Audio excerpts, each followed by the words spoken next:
Dr. Eric Kelly III and a host of phenomenal speakers from all around the globe for this 7-day virtual event that you don't want to miss. The mission of the Black Business Expo is to raise scholarship money from kids all the way from high school all the way from college. The Black Business Olympics is one of the largest Black business showcases in the world. It is an opportunity for businesses and companies to showcase their businesses globally. We are going to be giving away laptops up to $5,000 away to students.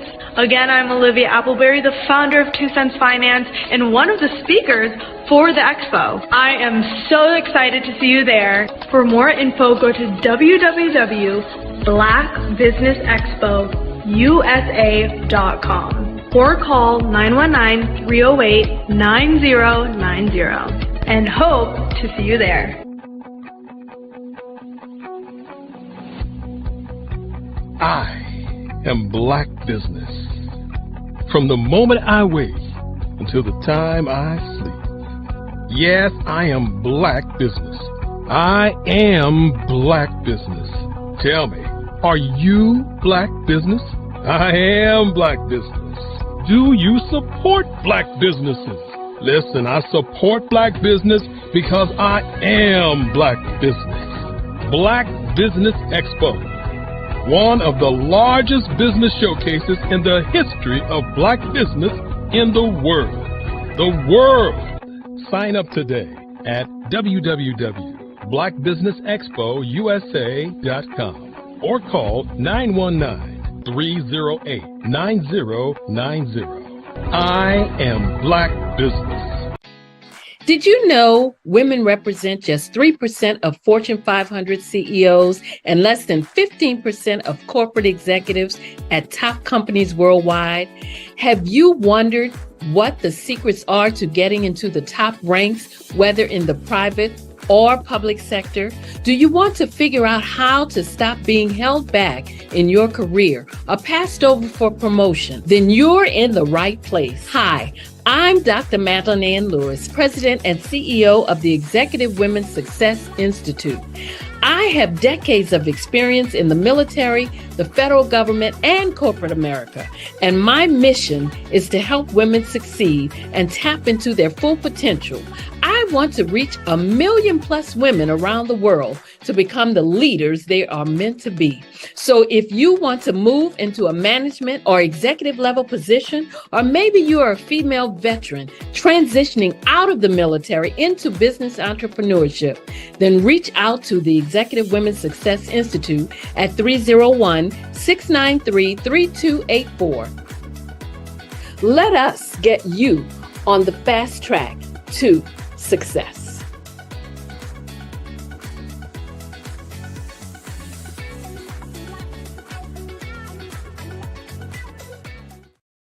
Absolutely. So our coaching program help people that have the lack of time, that lack strategies, and lack the confidence to go after their dream life. So we help them implement tools. We help them implement, I love to leave the inherited lack of finances or the education behind finances. But it wasn't until I lost my firstborn, my only son, that life changed for me. And where I was going after it all, living the corporate life, hit my 6-figure income, and living in my dream house with my dream man, driving my dream car. Wow. I nearly lost it all. Wow. When I lost my son. And so I realized it only takes one financial catastrophe that can change your entire life. That's what made me start All New Beginnings. Because no matter what's going on in life, there's a new beginning. And because of that, we develop a program called Wise Minded. My little slogan is, don't just dream it, let's live it. If they want to connect with you or work with you, what is the best ways for them to be able to do that? Well, for my social media guru, you can connect with me on every single social media platform as Tanya T. Rose.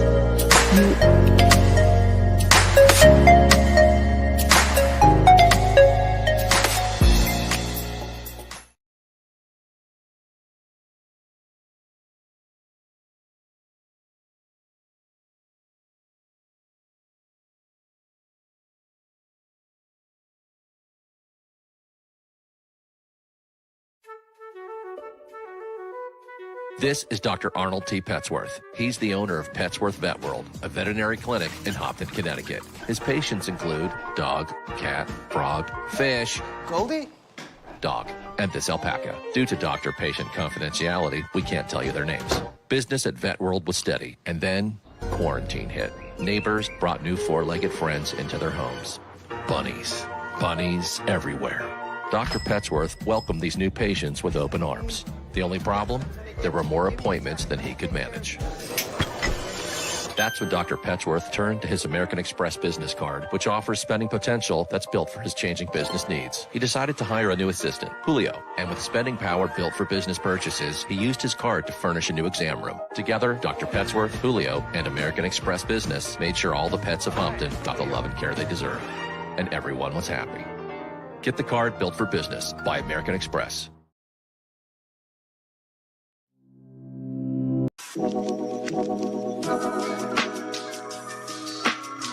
The African company and the African CEO is making a conscious decision to bring on someone external to the continent versus bringing on someone who is from Ghana or Kenya or South Africa.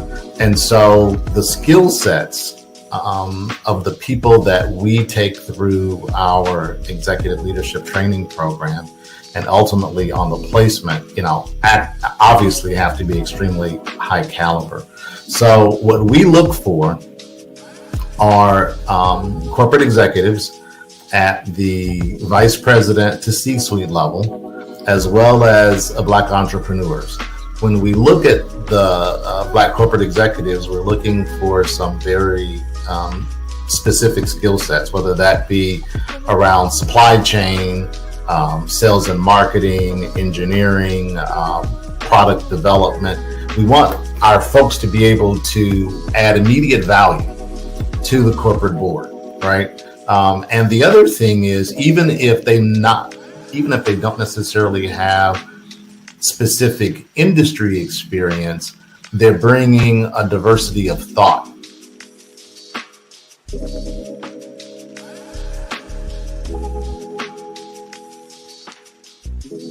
Over the past few years, we've seen the growth of existing and new initiatives focused on financial inclusion, building global networks, and reducing the wealth gap in response to the idea there's not enough seats at the table.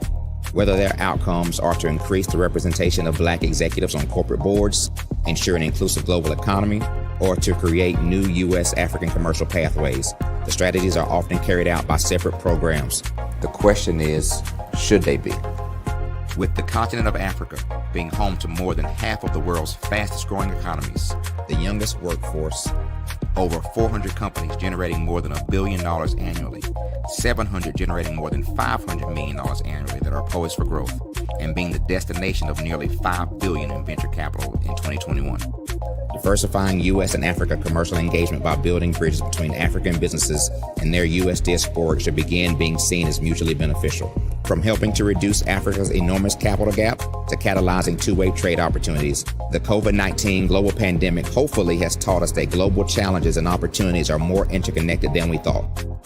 During the pandemic, African companies like Unicorn Flutterwave, insurance provider Reliance Health, ride-hailing app Yasir, and 54Gene, the continent's first bank of DNA on people of African descent, proved that when African companies have access to networks, capital, and information, they grow big, grow fast, and create solutions that are valuable to the world. This is why Be Direct was created. We are the first U.S.-based but African-centric board preparedness and board search company designed to connect U.S. Black talent and corporations to African businesses. Unique and fundamental to Be Direct's success is our process of helping board candidates adapt their experience and networks to an African context before they're connected to high-growth companies that are looking to locally and globally scale. From our focus groups with African business execs and government leaders, we don't ignore the sentiment that business is easy, but people are hard. Having a pool of board candidates with hard-to-access networks and extensive experience across the business life cycle, including successfully raising capital, is table stakes for an initiative like this. So yes, we have that.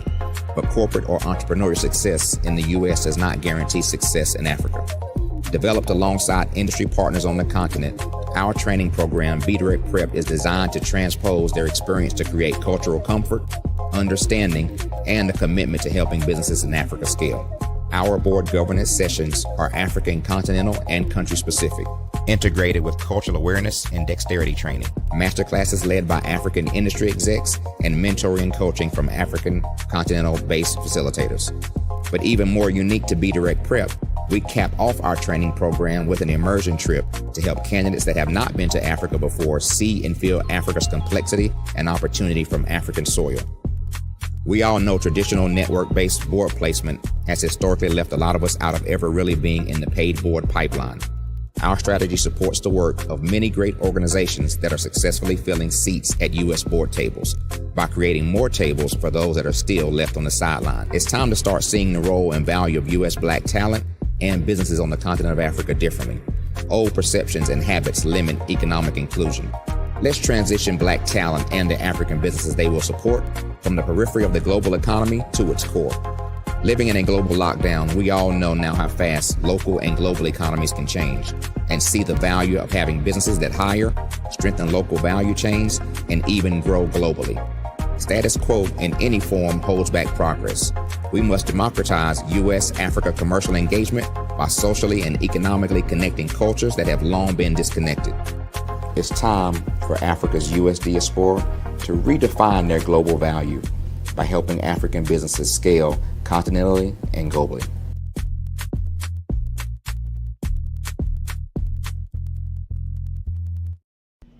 Why do I do what I do? You know, my life coach asked me that a few years ago, and she said, Tony, what's your why? And I told her, and she said, girl, you've already accomplished that. Perhaps you need a new why. Hi, Tony Harris, Amy Hoydu with Say It Said Marketing, one of your students, and just wanted to say thank you, Tony Harris, for spending so much time with me and giving me that boost in my business that I so drastically needed.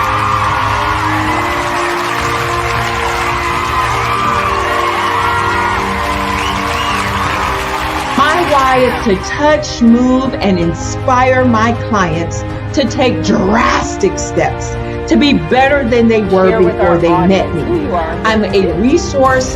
I'm a connector. I want to help people build deeper relationships that are beneficial to their life and business.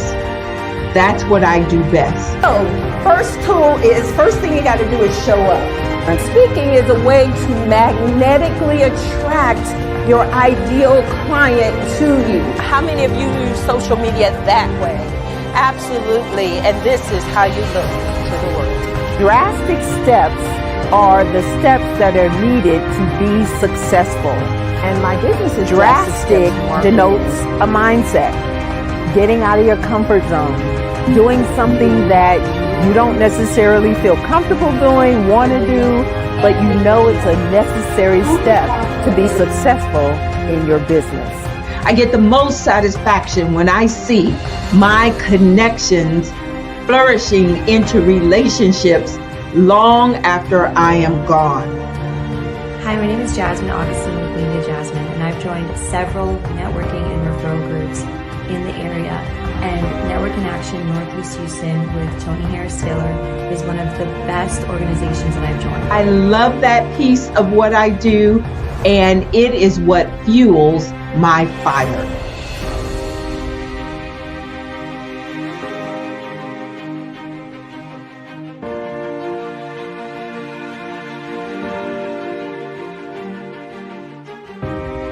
My name is Tony Harris Taylor, saying take a drastic step today for a fantastic tomorrow.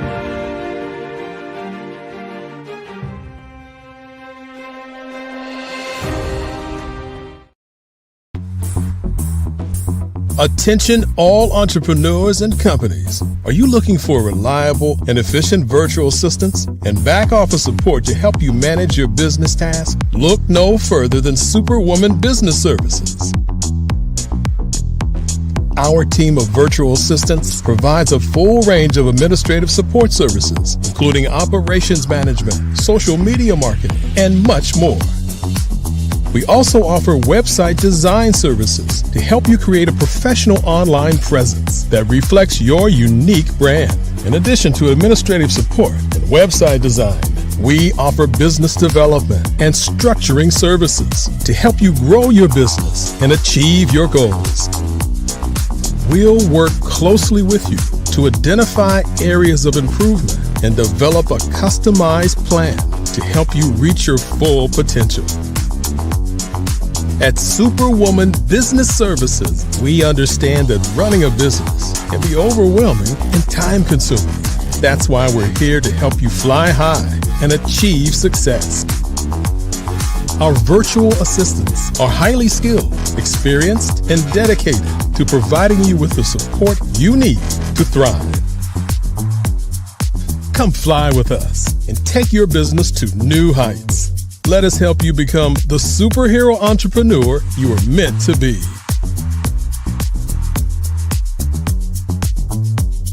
Contact Superwoman Business Services today to learn more about our back office support services.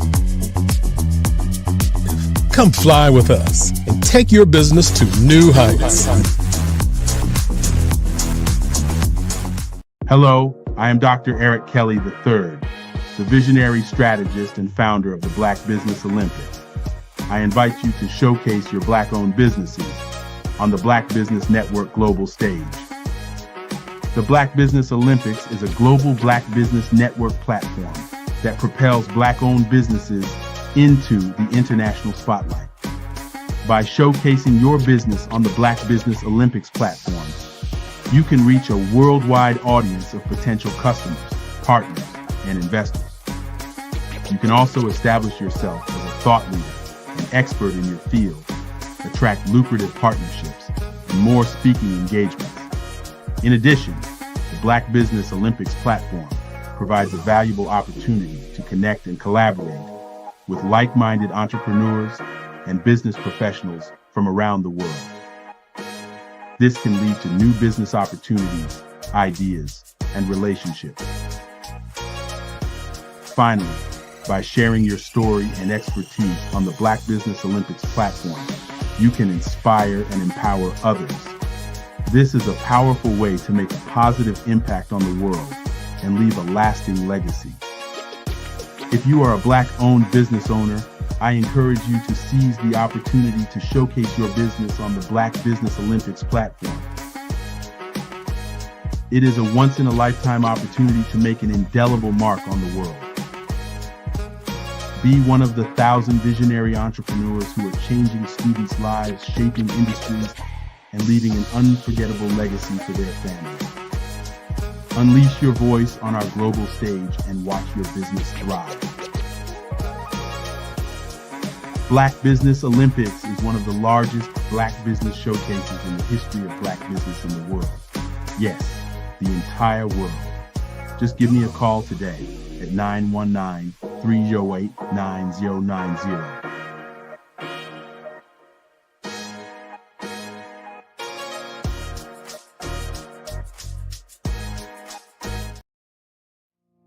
Did you know that approximately 333.34 million businesses exist today, according to a report from 2021? And you may be one of those businesses, or maybe you're not in the business market yet, but you're aspiring to be a business owner. Well, guess what? You're in the right place at the right time. Because let's face it, everything is about timing and opportunity. Hi, my name is Dr. Lotus Richey, and I'm the CEO and founder of the Lotus Richey Coaching and Consulting LLC, along with the Lotus Richey Ignite Show. 15 minutes of success with Dr. Lotus Richey, as well as books to boom your business and bring who you are. And today, I want to bring this amazing message to you about the Black Business Network and the Black Business Olympics. See, the Black Business Network and the Black Business Olympics is designed to help people just like you, that's right, that look like me, to take their business to the next level. Not just in your front yard or your backyard, but globally. The Black Business Network and Black Business Olympics is designed not to just help you survive, but to help you thrive. So join us today as we come together with businesses all around the world to support our students, our children, our young teens, our young entrepreneurs. What we do is we come together to help raise funds for students who are aspiring to be business entrepreneurs, who are aspiring and who are thriving in college. We endow them with a wonderful opportunity to gain scholarship of either a laptop or several thousands of dollars. And we invite you to help be a contributor to this amazing opportunity to help someone that looks just like you. So join us today at our website and let us connect with you and help you ignite and take flight in every area of your life on the Black Business Network and the Black Business Olympics. I'll see you on the other side.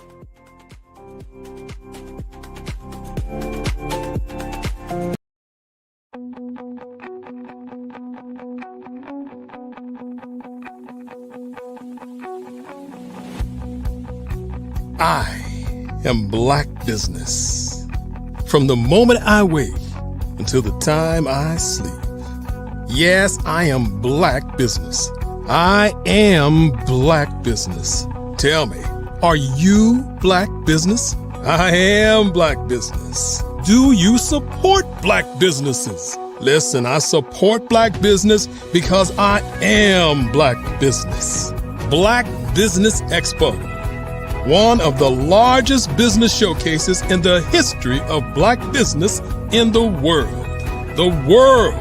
Sign up today at www.blackbusinessexpousa.com or call 919-308-9090. I am Black Business.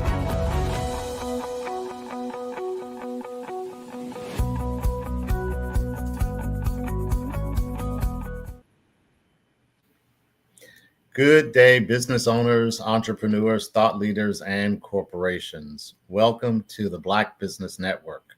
My name is Henri Ward. I am your business moderator for this session of the Black Business Network. Black Business Network is a 24-hour network showcasing Black businesses, Black business owners, entrepreneurs, and thought leaders worldwide. We have speakers from North Carolina, London, Singapore, Africa, Japan, and cities all over the United States.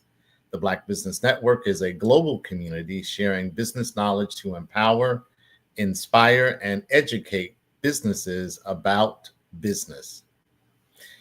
We have with us a wonderful speaker, presenter today, whose name is Kyle Freeman. Kyle is a seasoned entrepreneur, venture capital expert, and U.S. Navy veteran with over 2 decades of experience in business and leadership. He began his entrepreneurial journey in 1996 in San Diego, California, excelling in business marketing and later becoming a head trainer in the telecom industry. In 2003, Kyle founded Juice Marketing, Inc., transforming it into JMI Telecom Corp., a publicly traded company and one of the few minority-owned public utilities in the United States. After retiring as Chief Petty Officer from the Navy with 24 years of honorable service, Kyle shifted his focus to helping small, medium-sized, and veteran-owned businesses secure capital and achieve public listing. Through his Capital Raising Academy and upcoming book, Kyle aims to guide 1,000 companies on their journey to becoming publicly traded. His mission is to demystify venture capital and empower business owners with tools to secure funding and grow. Kyle Freeman, we welcome you. Thank you. Thank you very much, Andre. Appreciate it. Kyle, why don't you give us a little insight about your business? All right. So basically what we did is, again, as you said, we went public in 2003. Actually, we started the company, but in actually 2005, we actually literally hit the market with hitting the board and going public. And what happened is after I kind of left that company, I ended up basically writing a book in 2014. And I wrote a book about going public, how we actually took our company public. With the advent of social media and what's been going on with Instagram, Facebook Live and everything, it has brought new light to what we were doing. I've been on the speaking circuit, going around the country, talking to other business owners about raising capital and a non-traditional way, not through bank loans and not through SBA or not through grants, but basically through, through private equity, through venture capital. And we realized very quickly that what we did almost 20 years ago, people today still do not realize how to raise capital that way. They're usually going to go to the bank. They're going to need some kind of collateral. They're going to need a credit score or a PG, personal guarantor, or they're going to go to SBA, have to jump through hoops, or they're going to try to get a grant. And so we realized this. We said, look, you know what? Let's just put together Academy and just show people what we did. And so every Wednesday night, 8 p.m. to 10 p.m., we teach people the essence of basically really raising capital for your company through investment banking. That is absolutely awesome, and definitely needed in today's world. Thank you. Yeah. Why don't you give us just a little bit more insight on you personally in terms of how you started this business? Outstanding. We're not a problem. Basically, I'm originally from New Jersey, born and raised. And after I finished high school, I told my mom and dad, I said, I want to be rich. So I joined the Navy. Navy. He said, that's interesting, right? But the Navy flew me all the way out to sunny Southern California. So I went to boot camp, got a trade in the craft, went around the world a couple of times. I was on aircraft carrier, USS Enterprise, came back home to New Jersey, got my high school sweetheart, loved my life, apple of my eye, mother of my two children. And basically what happened was I ended up, getting involved with business. But I got interested in insurance while I was in the Navy. And when I did that, that's what turned me on to, there was a product back then, it was a flex, which means it was insurance mixed with mutual funds. But that was kind of like my gateway into Series 6, 63, becoming a broker, doing things like that, learning about that aspect of the business. And then once I knew about that, later on, I got a chance to work with a firm doing venture capital, where we used to raise money for companies. And as we raised this money for companies, we did it in a non-traditional way. But a lot of people think that you need to be a stockbroker to raise capital for companies. And what they don't understand is that if you are basically a Inc. corporation, whether you're a C, not an S, but a C Corp, and you're an officer of the company, you can literally raise money for your company and build a business. And people are not aware of that. So what we teach is we teach them how to do that. And then we also teach them how to understand the instruments, the financial instruments out there, a Regulation 504, Regulation, D, 506, 506B, 506C, also a Regulation A, general solicitation. Just to kind of give you a little hint, when we did our Regulation D 504 back in 2003, we only could raise $1 million a year. Now, today in 2024, you can literally do $10 million a year on a Regulation D 504. Wow. So the question is, why aren't more people doing this? That is absolutely right. And that is awesome in terms of what you're doing. What have you found to be some of the biggest challenges you faced while taking JMI Telecom Corp public? I would actually say for us, I don't want to say it was challenging because we were aware, we knew what we were doing. We knew exactly how to do what we did. I got tired of raising money for other people's companies. I started seeing some people that I was sitting across the table from, and I'm like, hold on, wait a minute. I'm just as smart as them. And if I'm not as smart, I'm half as smart. We can get this done. So the fact that we went public, and a lot of times people think it's New York Stock Exchange. They don't realize there's multiple exchanges. You got the New York Stock Exchange, you have the NASDAQ, you have the American. Matter of fact, Chicago has 13 different exchanges just in Illinois.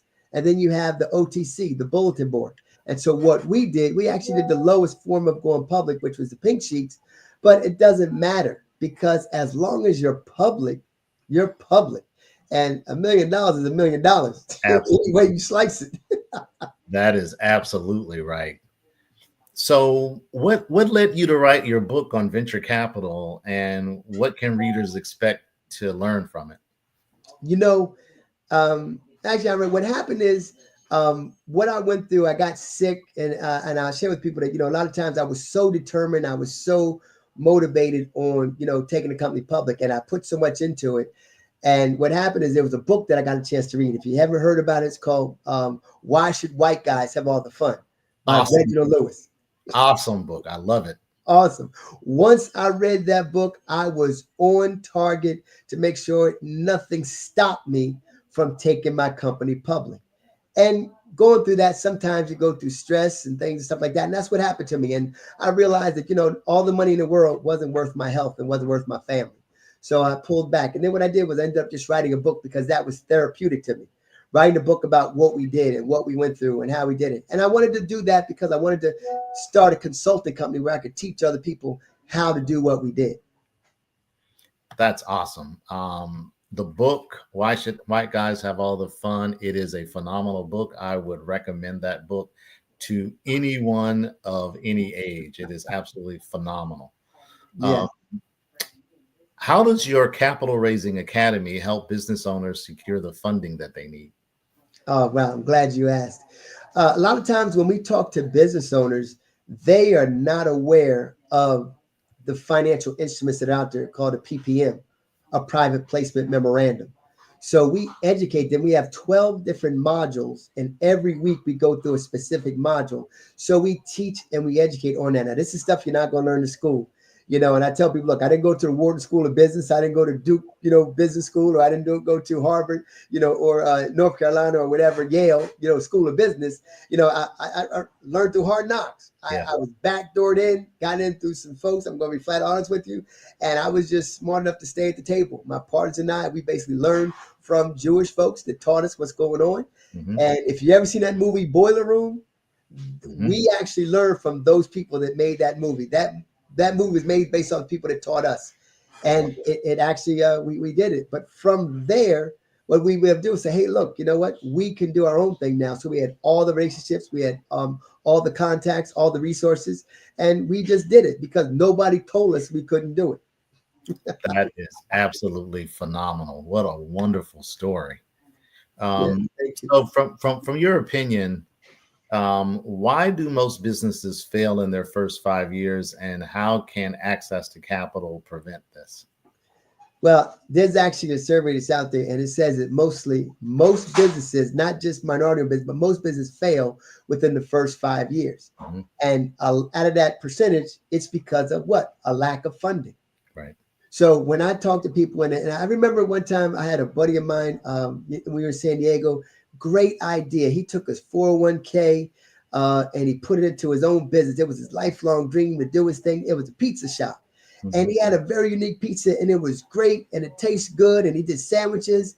And I remember when he got into this place, and he was on a main strip in San Diego. If anybody's been to San Diego, El Cajon Boulevard. And I remember sitting down, eating that pizza, as good as it was, and the sandwiches, as great as they tasted. He's going to have to sell a whole lot. I almost said a bad word. Sorry about that. But he's going to have to sell a whole lot of pizzas and a whole lot of sandwiches to stay in this facility. Yeah. And guess what? 6 months later, guess what happened to him? Yeah. He was gone. So think about it. His 401k is now gone. Right. Life savings is gone. Right. And his dream is gone. And what's he do? He goes back to work for a company, being a cook or a chef. And dreams. And if he had a resource, or if he knew, besides trying to go to the bank, because he probably tried to go to the bank. Sure. And they turned him down because his credit score wasn't there, or he didn't have collateral. He couldn't get a grant because he didn't fit into the square peg with the round hole. Right. So basically, here it is, his lifelong dream, and he's done. Yeah. Yeah. And that story repeats itself over and over and over again, regardless of color. Exactly. It definitely repeats itself. And this is actually a follow-up question directly speaking to that. So what advice would you give to entrepreneurs considering venture capital as a funding option? I would consider them to get into our class, get educated before you get out there. Don't swim in this water because it is shark infested. Yeah. All right. And if you don't have the proper protection, you can get taken by some of these sharp people that are out here. So understand, get educated, learn about it. We do a course, I give the information to everybody, but you can get on there, you can learn. And then after that, after you go through our course, just because you went through one step, doesn't mean you're going to learn how to take company public. People say, hey, I bought your book and I don't know how to take company, because I'm 30 years of doing this. You're not going to learn in reading a book over a weekend. Exactly. You know what I mean? Get expert advice, seek legal counsel, but work with people. And I always share with folks, work with people that have done. And then what we actually also do is, after you finish our course, we allow them to become an affiliate with us, partner with us. Let us help you work with other companies and basically bring them to us. We'll show you what we're doing. You can see how we're doing a regulation 504 or a regulation A or whatever we're doing, but we teach people how to do it, and then you can learn how to do it. And then if you go off on your own, we're partners. It doesn't matter. The thing that I see most about us as a people, we're all scrambling over the same $5. That's right. We're fighting over the same $5. Yet Elon Musk, the richest man in the world, what is he doing? Raising capital. That's right. That is exactly right. Tell me how your military background influenced your business and your entrepreneurship. Great question. Great question. I'm a kid from Jersey. You know what I mean? And when I got there, don't get me wrong, my mother and father taught me right from wrong, taught me good versus bad. But one of the things that the military instilled in me was discipline. Yeah. And once you can understand discipline, business is all about discipline. It's all about time. It's all about, making sure that you hit your deadlines, you hit your marks, you do what you need to do. So in the military, it gave me a sense of, accomplishment. I could get anything done. When I would step out on that aircraft, there was nothing, nowhere in the world he's going to stop me from fixing that obstacle. I was going to go over it. I was going to go around it. I was going to go through it, under it, but I'm going to get the job done. And especially when you go overseas, because when you go overseas, there's nothing that's going to stop you from getting back home. That's right. Nothing, no matter what's going on. Never leave the other man behind. So nothing is going to stop us.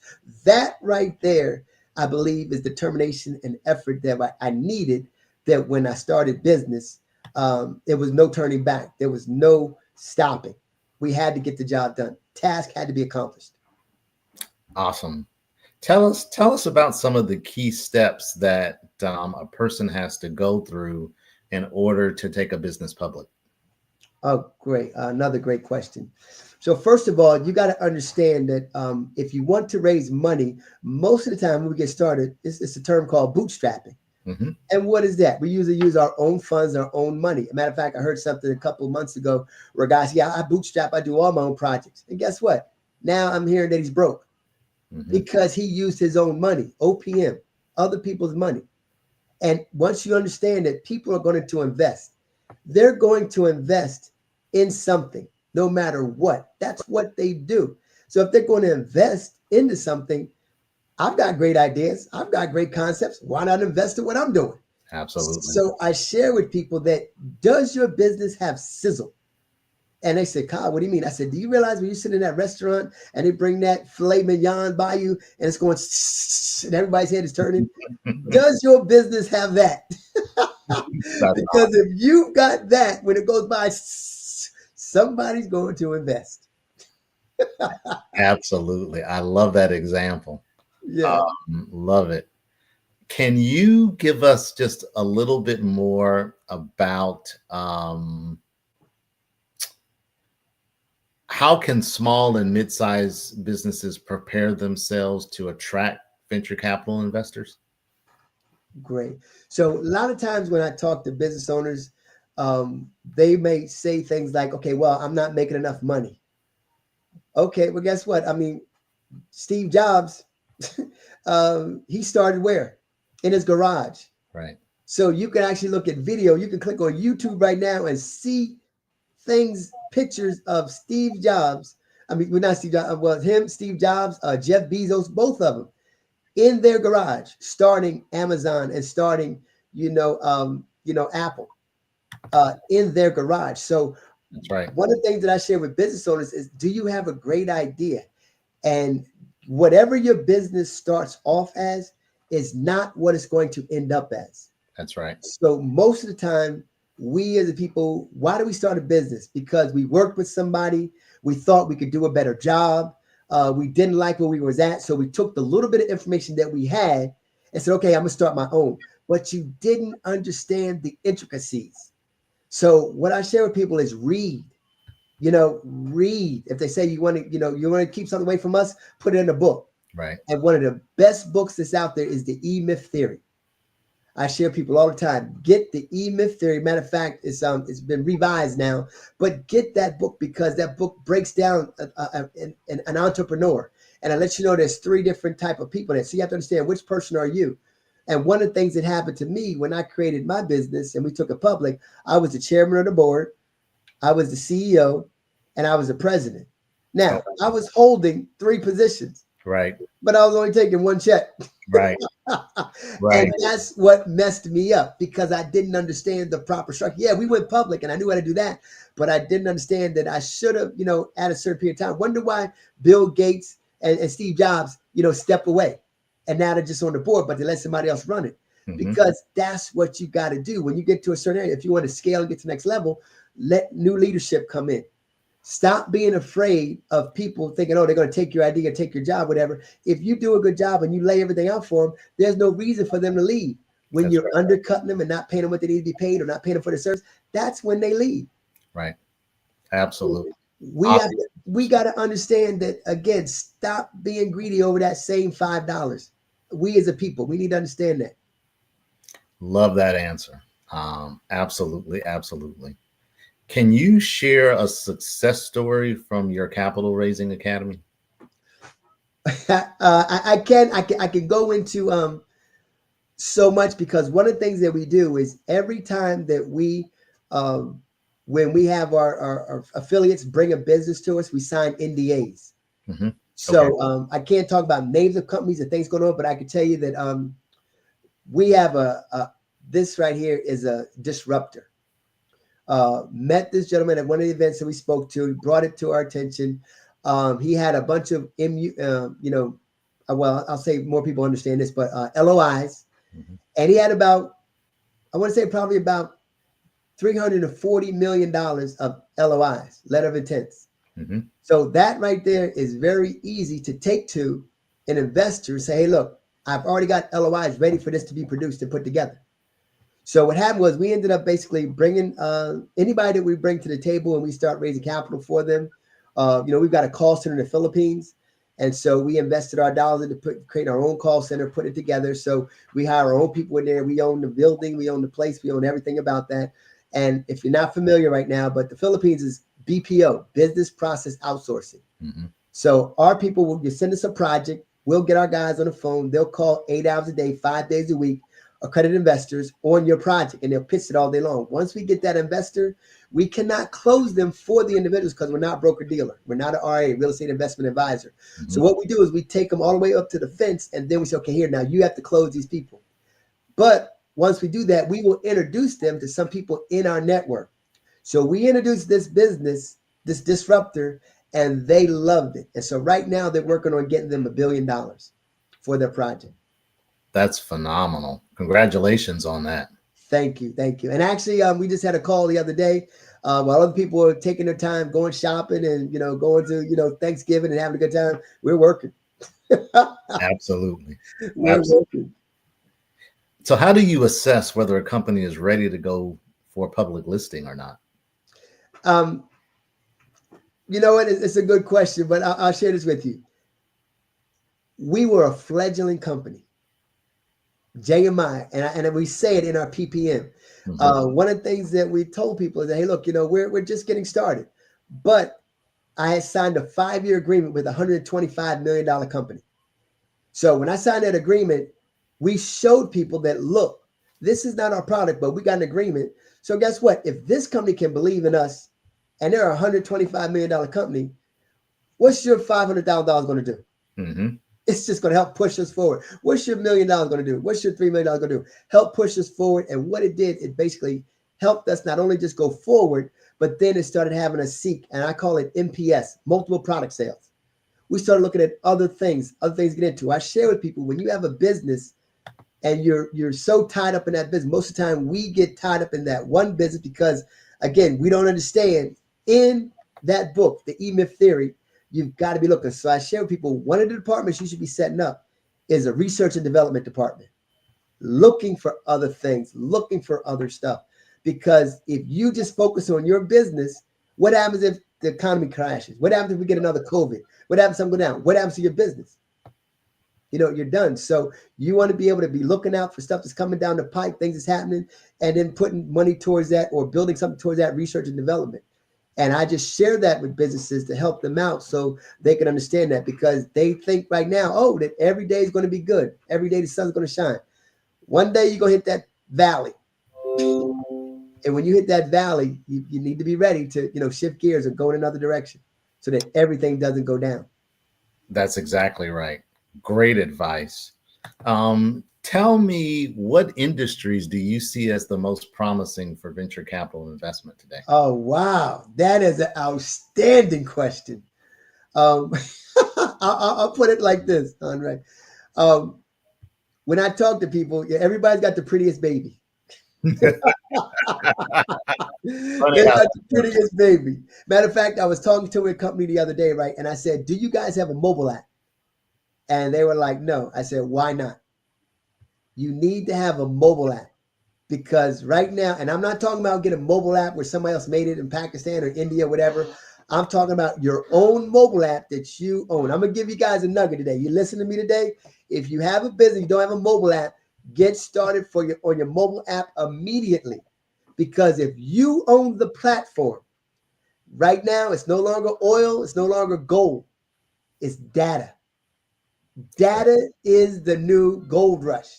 So if you own that platform, that means you own all the data. So anything coming through, there's 33,000 companies right now that'll buy data. That's a whole nother revenue stream just by itself. So my first thing is mobile apps. If you don't have a mobile app, get that. My second is AI. AI is here to stay. And I know you people, it's the devil, and this is the mark of the beast or whatever. But right now, if you pray it up, all right, then don't worry about it. If you're going to pray, don't worry, right? And if you're going to worry, then don't pray. But other than that, you need to take advantage of that, because it's here and it's sucking up energy. And right now, I got a company that we just did a deal with a couple months ago, and they are, I can tell you this, I can't tell you the name of it, but they're a solar tower company. Now, let me ask you this. Have you ever heard of solar tower? No, I haven't. I've heard of solar farms. Right. I've heard of solar on your roof. Right. But I never heard of a solar tower company. So we just signed a contract with them about 2 months ago. We're raising funds for them right now. And this is another disruptor. Solar towers. You heard it here first. Solar towers. Solar towers. Instead of going and taking up all those farmland or whatever, take it straight up. Wow. You are definitely sharing some nuggets here. Right. I'm telling you, make sure everybody goes to our website and they can get more information about what we do. But right now, our biggest thing is that, we should not be struggling to look for money. Yeah. Okay. And I hate to say that, but, in 2012, President Obama signed the Jobs Act. Now, most people don't even know what the Jobs Act is. They think that, it's open for jobs. No. Jobs, JOBS, stands for Jumpstart Our Business Startups. So what does that mean? That means now you've got the ability to go ahead and jumpstart. So this created Kickstarter. This is what created GoFundMe. And I need to let everybody know, GoFundMe is not for funding funerals. That's not what it was put together for. I love that. Say that one more time. Yes, GoFundMe was not put together for us to go fund funerals. Do you realize that GoFundMe takes 30% of whatever comes in? 30%. My goodness. They have became billionaires off of us dying and putting up GoFundMes. Right. So they need to understand, get yourself some insurance. Don't be going to GoFundMe. That is it. That is some of the best advice I have heard in a long time.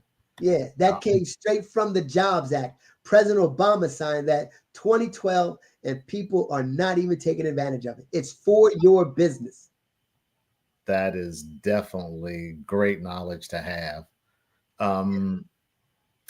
Tell me about what lessons you learned from your early days in business marketing that still apply today. Oh, wow. Network. I had a buddy of mine that we were doing a business together. At the time, I was in the music industry, and I remember that he used to always say, "No, don't do that. Don't talk to them. Don't do that." And I was like, "What in the world? What are you talking about?" Because as a Navy chief, we was always told to network. Mm-hmm. You know, I mean, the military is the greatest business in America. Everybody thinks no, the military, they got unlimited resources, and the network is global. I mean, there was no place that we go. We didn't get supplies. We didn't get fuel. We didn't get food. We didn't get clothing. The supply chain was incredible. So that's when I was brought up. But he would always say, don't network. And I watched him die broke. Why in the world would someone tell you not to network? You know what? He had said, his philosophy was, if you meet somebody and something doesn't work out, then because you brought them to the table or whatever, then, that's going to be on you. Wow. And I was like, wow. And I listened to him for years. But once I left, when I left him, that's when I started JMI. And we really took off. Because I remember we were doing this thing. And unfortunately, he passed away. And, he died broke. Yeah. Because of that philosophy. Wow. So I would say network is the best thing. Network. Absolutely. Learn to network with people. I'm glad you did not follow that advice. Exactly. Look at this network, the Black Business Network. Absolutely. Absolutely. Last couple of questions for you. This has been phenomenal. Oh, thank you. What motivated you to set a goal of helping 1,000 companies to go public? I actually, my partner and I, we got requested to come on tour with the organization was called Wealth Without Risk. And as we went out there, we were talking to businesses and we could just see it in their eyes. They were thirsting for everything that we were talking about. And I remember we'd come off stage and said, man, I've never heard anybody talk like you. And I'm like, what? What in the world are you talking about? They said, I've never heard anybody talk like that. So it made us understand that there is a wanting, there's awakening of people that have businesses, but they still just don't know how to find capital. Yeah. And so because of that, I'm like, look, okay, well, if we're going to do this, let's not just do it. Let's set a target. Let's again, in the military, let's set a goal. Let's something to go for. And what, gets me up in the morning, keeps me up late at night, was to help 1,000, companies go public. Mm-hmm. See, Andre, when we went public back in 2005, there were 14 minority-owned companies that were publicly traded. Mm-hmm. Today in 2024, there's only 6. Mm-hmm. And none of them are women-owned. Right. So what's with all of the technology, with all of the information, with everything that we have, why are we going in reverse? Right. And I'll be honest with you, I didn't want to get out here. I didn't want to talk about this stuff. I didn't want to share because the financial world, especially in private equity or, investment banking, it's a small niche group of people. Sure.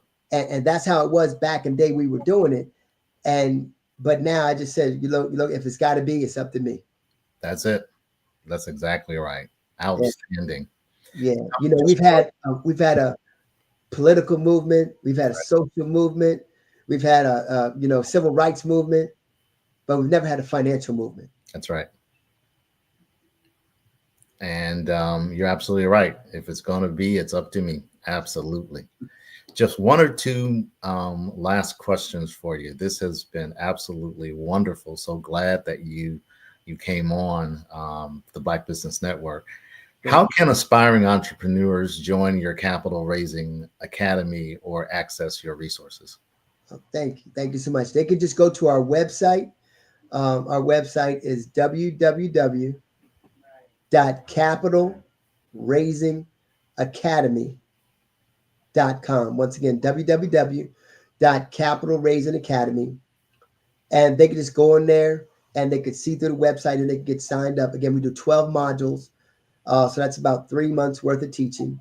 And then after that, they want to get, again, they could just go through the course again, but then they just basically pay a fee just to basically, not as much as when they signed up, but just go through just to learn it. We've had people that go through the course 3 times. They said, man, you put out some good stuff, but I'm coming through again because I just want to make sure I got it. Like, okay, no problem. And then we give them the ability to become an affiliate with us. So they become an affiliate and they can start bringing businesses to us. And as we work together as partners, teaching them, okay, hey, look, what do you think you should be doing with this business? Which regulation you think you use? Hey, Kyle, I think we should use a Reg D 504. Why? They're only looking to raise $1 million. They're only looking to raise $5 million. Mm-hmm. Okay, well, what's the max that they could raise? Well, with a 504, we know they can raise a maximum of $10 million. Very good. Okay, all right. Hey, look, right now we feel that this company they want to raise unlimited. Okay, so let's do a Regulation D 506C. What is that? Unlimited raise, accredited investors only, and oh, by the way, general solicitation. General solicitation, what does that mean? So you can advertise on Facebook, Instagram, TikTok. You can put it in magazine, Wall Street Journal, Business Report, DuPont Registers, whatever. You know what I mean? But we teach business how to do that, and they're like, wow. Now think about it. All of this came out because of the Jobs Act. Because when we were coming up, you could not do general solicitation. So can you imagine, you might be looking at Instagram and somebody says, hey, invest in my real estate development project and go right here. We're doing a Regulation A. And you might have seen that, but they don't know what it is. You will after you finish our class. Kyle Freeman, this has been absolutely awesome. Thank you so much for coming on the Black Business Network. Want you to give your website one more time and any last comments you'd like to share. Outstanding. Great. Thank you guys for having us here. Dr. Eric Kelly III. Once again, the opportunity is phenomenal. Thank you so much. We appreciate that. Andre, what you've done for us, those incredible questions. You made us look good. Our website is www.capitalraisingacademy.com. Once again, that's www.capitalraisingacademy.com. And also, I'm going to leave a link with you guys, all right, that you're going to be able to actually promote it and push it out. But basically, this link is my partner and I, where we did a free masterclass, and people can just go to the website, click, and you can listen to it.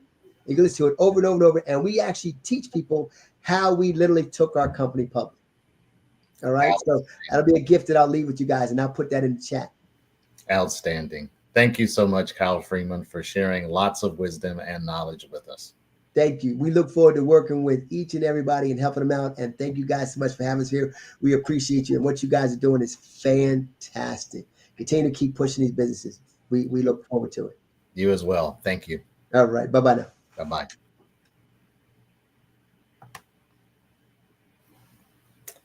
The Black Business Expo's mission is to raise funds for high school seniors going to college or K-12 entrepreneurs. This expo is a fundraiser for students. You may go to www.blackbusinessexpousa.com. I'll read that one more time. www.blackbusinessexpousa.com to donate to Scholarship Fund or use the Cash App that's on your screen below and say $BBXUSA.hour. That's $BBXUSA.OUR. Our goal is to give laptops and up to $5,000 to students. Let me make a correction here. You can go to $BBXUSA. That's $BBXUSA, all one word. Our goal is to give laptops and up to $5,000 to 10 students. Students can register online at www.blackbusinessexpousa.com. Every dollar counts, and so we want to remind you to donate to our scholarship fund. We want to thank our Black Business Expo USA sponsors for the month of November. They are NC 100, Suede Soul, Carolina, Virginia Minority Supplier Development Council, Step Management, Margie McLean Foundation, Genius is Common, Our TV, Executive Women's Success Institute, The Quality Coaching Company, Superwoman Business Services, Creative Force Studios, Lee Entertainment, Black Business Olympics, Artistic App Design, Black Business Expo USA. Genius is Common, and I'll see you on the other side.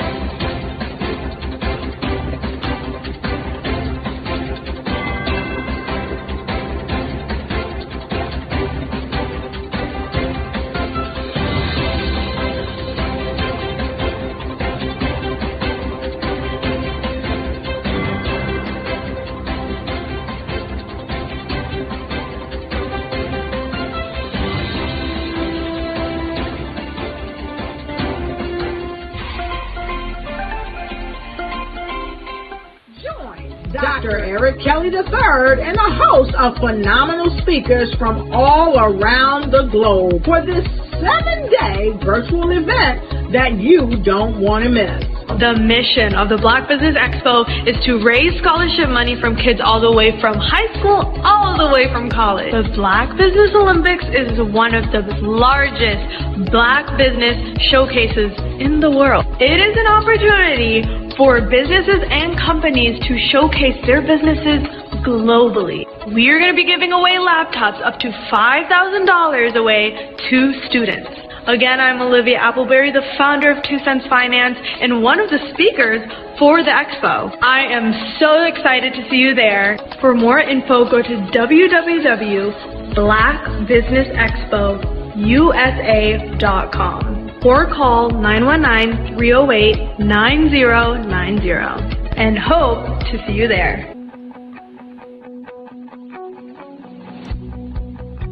I am Black Business. From the moment I wake until the time I sleep. Yes, I am Black Business. I am Black Business. Tell me, are you Black Business? I am Black Business. Do you support Black businesses? Listen, I support Black business because I am Black Business. Black Business Expo, one of the largest business showcases in the history of Black business in the world. The world! Sign up today at www.blackbusinessexpousa.com or call 919-308-9090. I am Black Business. I am Black Business. From the moment I wake until the time I sleep, I am Black Business. I am Black Business. Are you Black Business? I am Black Business. Do you support Black businesses? I support Black business because I am Black Business. Black Business Expo, one of the largest business showcases in the history of Black America in North Carolina. Join Dr. Eric Kelly III and a host of phenomenal speakers from all around the globe for this 7-day virtual event that you don't want to miss. The mission of the Black Business Expo is to raise scholarship money from kids all the way from high school, all the way from college. The Black Business Olympics is one of the largest Black business showcases in the world. It is an opportunity for businesses and companies to showcase their businesses globally. We are going to be giving away laptops up to $5,000 away to students. Again, I'm Olivia Appleberry, the founder of 2 Cents Finance and one of the speakers for the expo. I am so excited to see you there. For more info, go to www.blackbusinessexpousa.com or call 919-308-9090 and hope to see you there. I am Black Business. From the moment I wake until the time I sleep. Yes, I am Black Business. I am Black Business. Tell me, are you Black Business? I am Black Business. Do you support Black businesses? Listen, I support Black business because I am Black Business. Black Business Expo, one of the largest business showcases in the history of Black business in the world.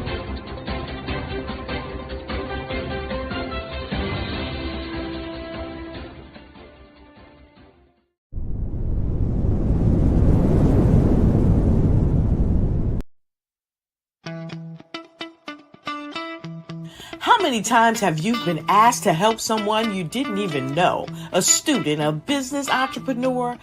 Or did you ever even ask, where did they end up? That business, that friend, that entrepreneur. Well, just maybe they ended up in a gang, bankrupt, homeless, or worse, dead. Maybe they turned to crime, drugs, and alcohol. Did you ever wonder? Did you destroy their dream, or was your life always so easy? At the Black Business Olympics, we started a movement to help students complete. Give them hope and foster success.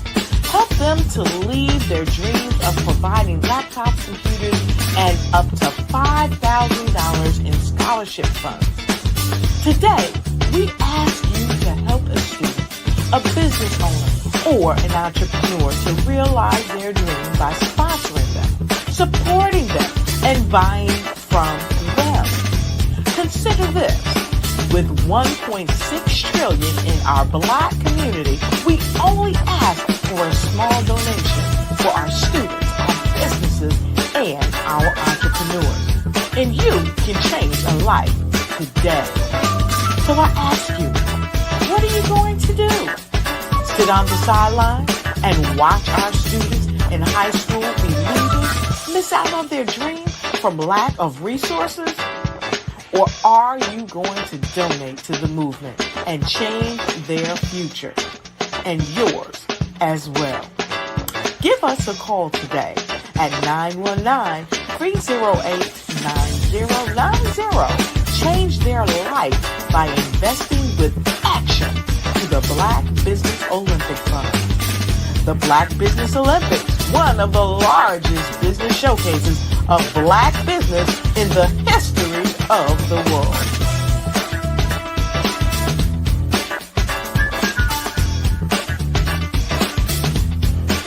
Phenomenal Tanya T. Wise, who is here from the great state of Maryland.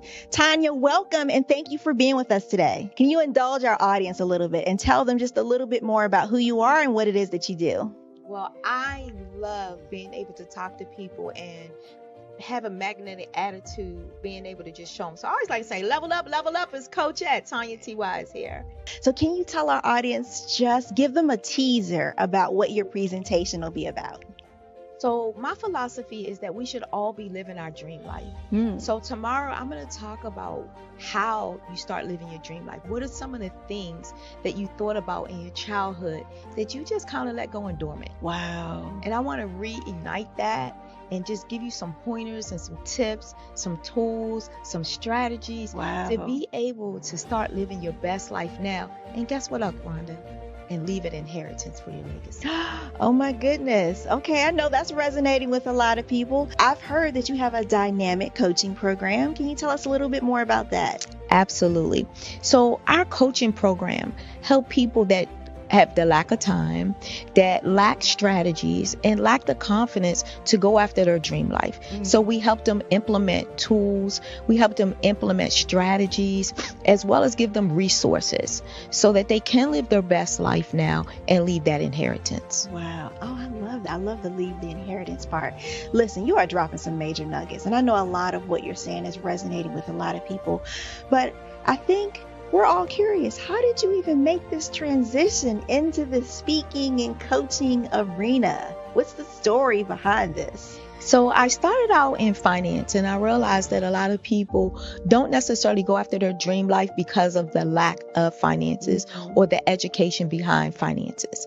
But it wasn't until I lost my firstborn, my only son, that life changed for me. And where I was going after it all, living the corporate life, hit my 6-figure income and living in my dream house with my dream man, driving my dream car. I nearly lost it all when I lost my son. And so I realized it only takes one financial catastrophe that can change your entire life. That's what made me start All New Beginnings. Because no matter what's going on in life, there's a new beginning. And because of that, we develop a program called Wise Minded. My little slogan is, don't just dream it, let's live it. If they want to connect with you or work with you, what is the best ways for them to be able to do that? Well, for my social media guru, you can connect with me on every single social media platform as Tanya T. Wise. Did you know women represent just 3% of Fortune 500 CEOs and less than 15% of corporate executives at top companies worldwide? Have you wondered what the secrets are to getting into the top ranks, whether in the private or public sector? Do you want to figure out how to stop being held back in your career or passed over for promotion? Then you're in the right place. Hi, I'm Dr. Madeline Ann Lewis, President and CEO of the Executive Women's Success Institute. I have decades of experience in the military, the federal government, and corporate America. And my mission is to help women succeed and tap into their full potential. I want to reach 1 million+ women around the world to become the leaders they are meant to be. So if you want to move into a management or executive level position, or maybe you are a female veteran transitioning out of the military into business entrepreneurship, then reach out to the Executive Women's Success Institute at 301-693-3284. Let us get you on the fast track to success.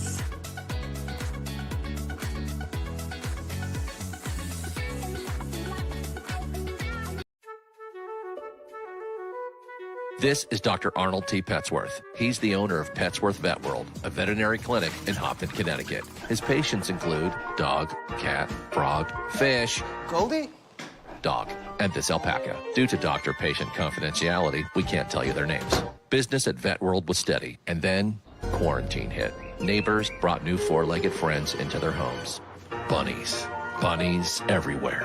Dr. Petsworth welcomed these new patients with open arms. The only problem? There were more appointments than he could manage. That's when Dr. Petsworth turned to his American Express business card, which offers spending potential that's built for his changing business needs. He decided to hire a new assistant, Julio, and with spending power built for business purchases, he used his card to furnish a new exam room. Together, Dr. Petsworth, Julio, and American Express Business made sure all the pets of Hopton got the love and care they deserve. And everyone was happy. Get the card built for business by American Express. 5-Star BDM, Brand Development Masters, is a professional consulting and advisory group keenly focused on business development services for the small to mid-sized business and entrepreneurs. Although every business is unique, they often share business development challenges that can be addressed through smart branding. Services include process improvement and operations, digital strategy and transformation, business intelligence, digital marketing, and personal branding. Our business and personal branding company has helped a number of professionals and organizations to optimize and grow. This results in more business, more opportunities, better reach, positive outcomes. Visit www.5starbdm.com today to learn more.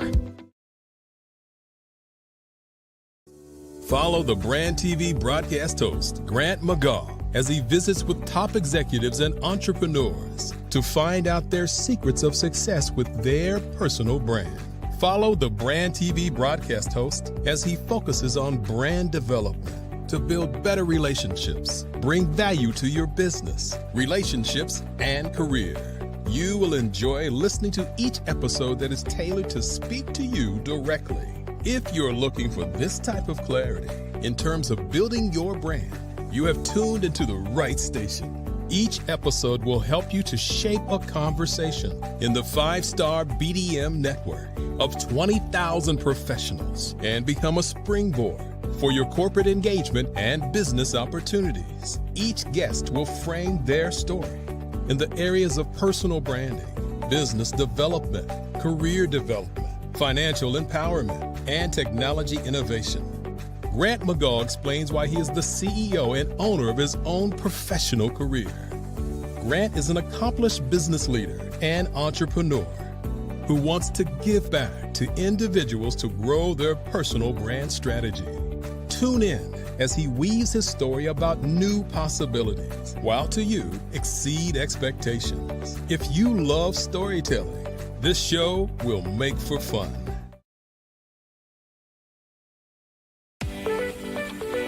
You are in the right place at the right time. The Black Business Network opens again for its Black Business Olympics, a 24/7 broadcast on business, strategies, global branding, social media marketing, finance, advertisement, and much, much more. Featuring the top, most powerful entrepreneurs and speakers and thought leaders from all around the world as they gather together for this. Hello, I am Dr. Eric Kelly III, the visionary strategist and founder of the Black Business Olympics.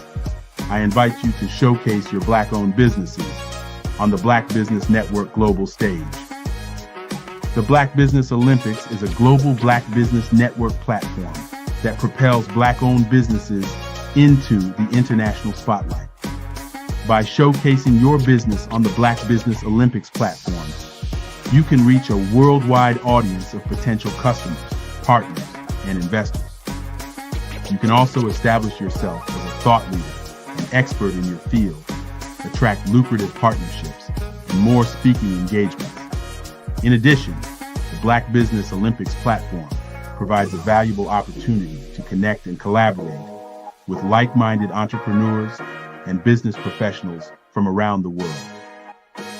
This can lead to new business opportunities, ideas, and relationships.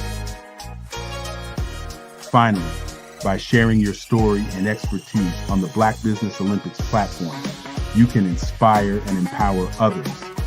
This is a powerful way to make a positive impact on the world and leave a lasting legacy.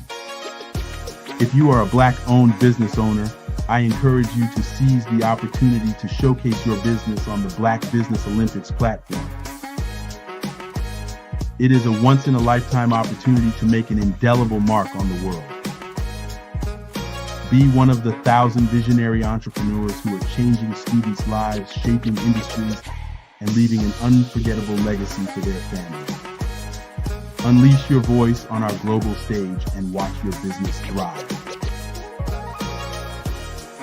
Black Business Olympics is one of the largest Black business showcases in the history of Black business in the world.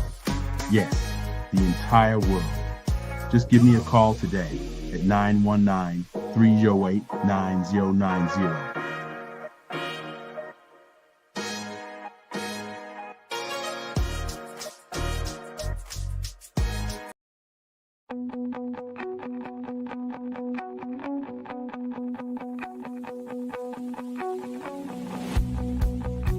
I am Black Business. From the moment I wake until the time I sleep. Yes, I am Black Business. I am Black Business. Tell me, are you Black Business? I am Black Business. Do you support Black businesses? Listen, I support Black business because I am Black Business. Black Business Expo one of the largest business showcases in the history of Black business in the world. The world! Sign up today at www.blackbusinessexpousa.com or call 919-308-9090. I am Black Business.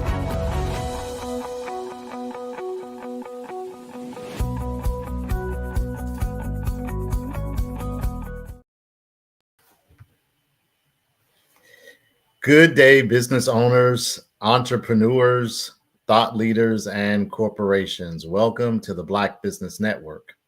My name is Henri Ward. I am your business moderator for this session of the Black Business Network. The Black Business Network is a 24-hour business network showcasing Black businesses, business owners, entrepreneurs, and thought leaders worldwide. We have speakers from North Carolina, London, Singapore, Africa, Japan, and cities all over the United States. The Black Business Network is a global community sharing business knowledge to empower, inspire, and educate businesses about business.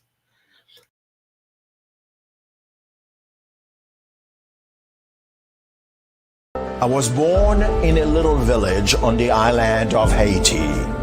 Many deadly diseases pounded me. It is as if they were on a mission to end my existence on this earth. I refused to give up. In 1983, I left Haiti and came to the United States of America.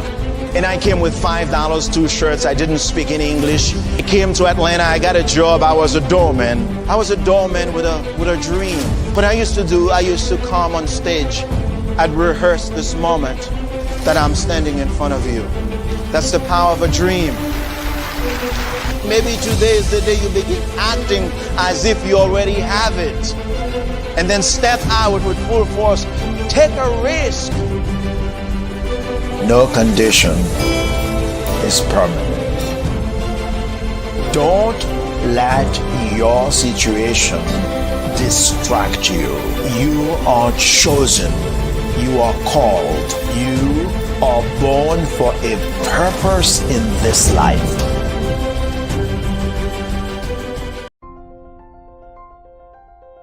What if you could build your own city? A place where every child can find nurturing people to help them achieve their full potential. A place where every adult can access job training support. Where health education is abundant. Where social justice ruled the land. A place without limitations. Welcome. You have arrived at STEM City USA. It is what every city should be. A safe and trusted community where you find people and resources to help you become everything you are and beyond. STEM City is unlike anything you have ever experienced. It is a digital twin of the world around you, only better. STEM City is about energy and soul renewal. It is more than a digital world. You can almost feel the power of live cultural events, music, and theater. STEM City promises a better future for children with caring mentors and hands-on activities with dedicated tutors to support our youth. STEM City is your passport to a healthy lifestyle with weekly events addressing our community's many issues. STEM City is your financial well-being with helpful information on wealth management, career advancement, job training, and so much more. STEM City is the community you deserve. It is the city where your dreams can come true. STEM City USA, a place in the sky that is accessible to all who reach for the stars.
Our speaker for today is Janine Biggins.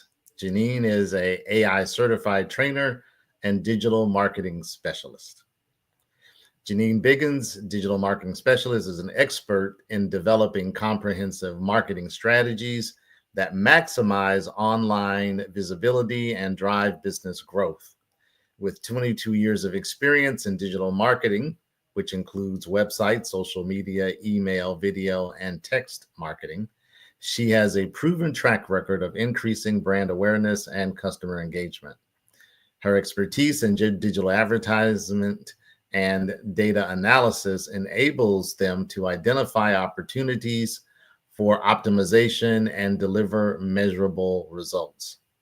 Janine has provided training for the Maryland Small Business Development Center, the DC Small Business Development Center, SCORE DC, Baltimore, and various Chamber of Commerce chapters. Welcome, Janine Biggins. Thank you. How are you? Can you Janine, hear me okay? I can. Janine, Great. so great to have you. Thank you for having me. Absolutely, absolutely. Wonderful background. Thank you. Can you elaborate for us a little on your journey from founding the Voluptuous Woman Company to becoming an AI certified consultant and trainer?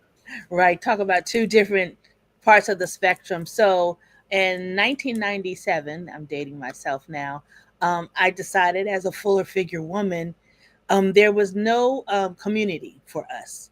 That was a positive community. So I created one. Didn't have a product or service at the time. I just started a community. And back then, it really was the onset of the internet. We basically had dial-up, remember? Absolutely And remember. AOL and a little bit of Yahoo. No social media back then. Right. And I realized the power of the internet when I started reaching people in the UK, in the Caribbean, and everywhere outside of the United States. So during that, I was blessed to go to London and Germany with the Department of Commerce back in 2005. We did a trade mission there, Mhm. and I realized this just wasn't our problem; it was a problem worldwide. Sure. So through the internet and learning self-taught, I am a graduate of Howard University. Again, back then we didn't have this. We had word processors, if you remember. Absolutely. You remember we had word processors. I'm dating myself. Yes. So I learned and I started growing, and then other businesses were asking me, "How are you doing it? How are you marketing?" So I was kind of just thrown into it, and through learning and webinars, which is one of my favorite, and just finding out different things, I learned this skill set. And so that's how I kind of moved into the digital marketing arena, learning the power of text marketing, video marketing. And then in the last 2 years, I really have harnessed this AI thing, as some people call it. Yeah, definitely the AI thing is the place to be. Right. Before we shift into going deeper into the AI consulting and training piece, let's talk a little bit about your earlier career. So, what inspired you to create innovative platforms like the Plus Size Events app and the Plus Size Virtual Summit? So I realized, remember I was telling you, there was nothing out there for us. So I'm always thinking outside the box. So I said, we don't have an app. And that was 2016. And I said, we don't have an app. We don't have a place. Everything was like online. We don't have a place where we can go one place and find out all the different amazing events that would happen, whether they be fashion shows or conferences. And I also did my own conference in 2000 where we had 100 women come in the Washington, D.C. area for a weekend. Nice. And we had workshops. We had a fashion show.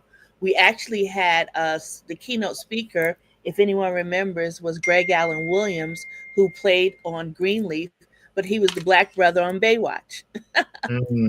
Wow. And he spoke to our women. He spoke life into them. And then what I realized is I'm like, oh, okay. Do you remember African American women on tour back in the day? I had not heard of that. Tell us about it. Yeah. So African American women on tour The Exxon and Mobil actually was one of the big sponsors. They had a lot of great large sponsors, and they went around to different states, probably maybe 15 or 20 states, and they Okay. had speakers from those states come in. So I wanted to do something like that. So that's kind of how I got the idea.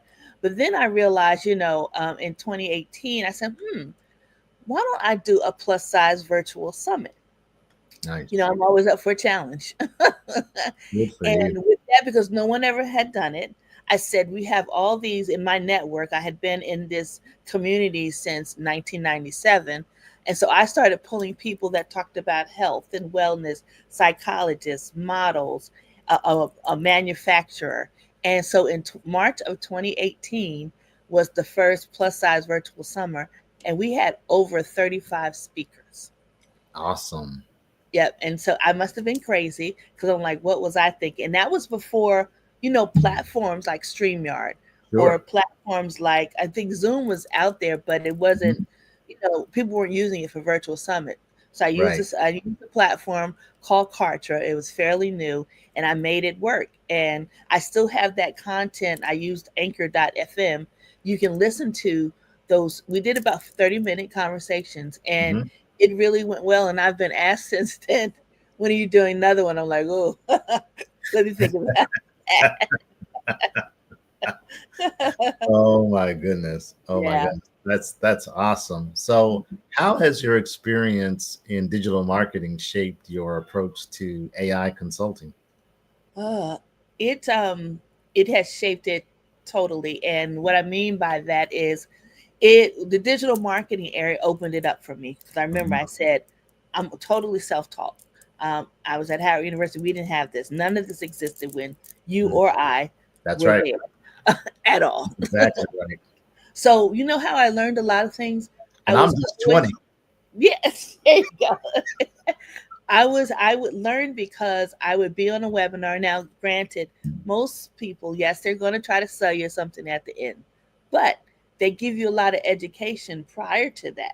Right. So I would sit there, and that's how I learned about the text marketing, video marketing, and the AI marketing, which is not new as far as its existence, but within the last since 2022, consumers, or I should say, business owners, are learning how to do it. And Right. I was totally blessed to have three amazing Black women who one is Alicia Little and Lorette Little, they AI Innovation.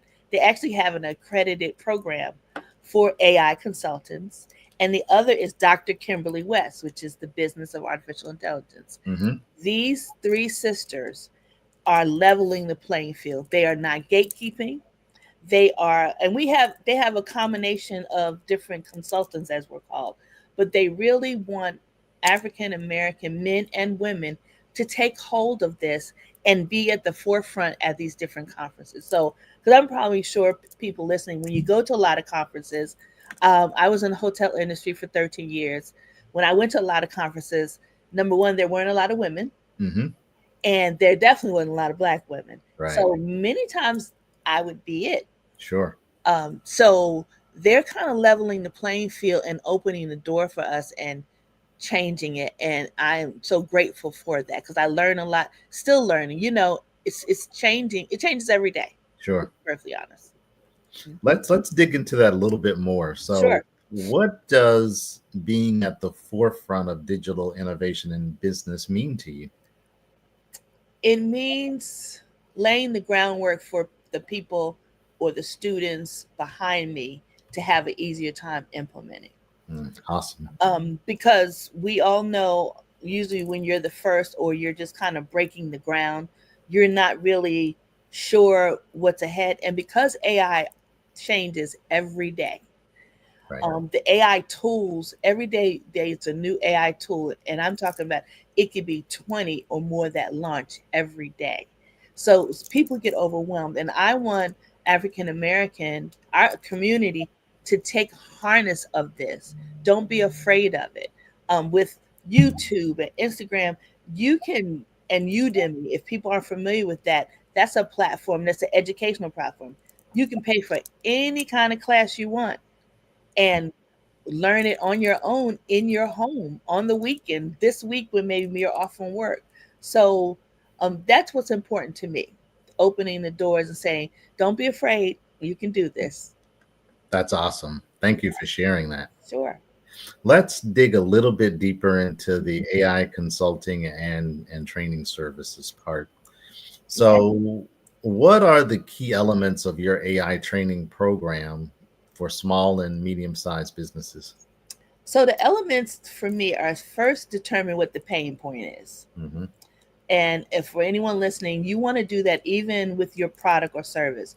What is the pain point that your product or service solves? Because if you can identify that clearly, then the businesses will pay you money. They'll throw money at you. And then you want to give them a solution to that pain point and show them, okay, these, and with AI, there's various solutions you can use. And people always say to me, I don't like to be in front of the camera. I don't like them. Like with AI now, you don't even have to show your face. You can actually clone yourself and have that present or train and things of that sort. And then the last part is implementation. Implementing what you learned or what's going to work. And with digital and AI, the beautiful thing is you can test things. If it doesn't work, you can change it. Unlike traditional marketing, back in the day, when you did an advertisement and you spent thousands of dollars, you had to wait till that magazine came out. Then you're like, okay, let's see if we get the calls or if anyone hits the website. Now, with Google Analytics, which is a free code that sits on the back of websites. And again, if you're not familiar with these things, just go right to YouTube. It's owned by Google.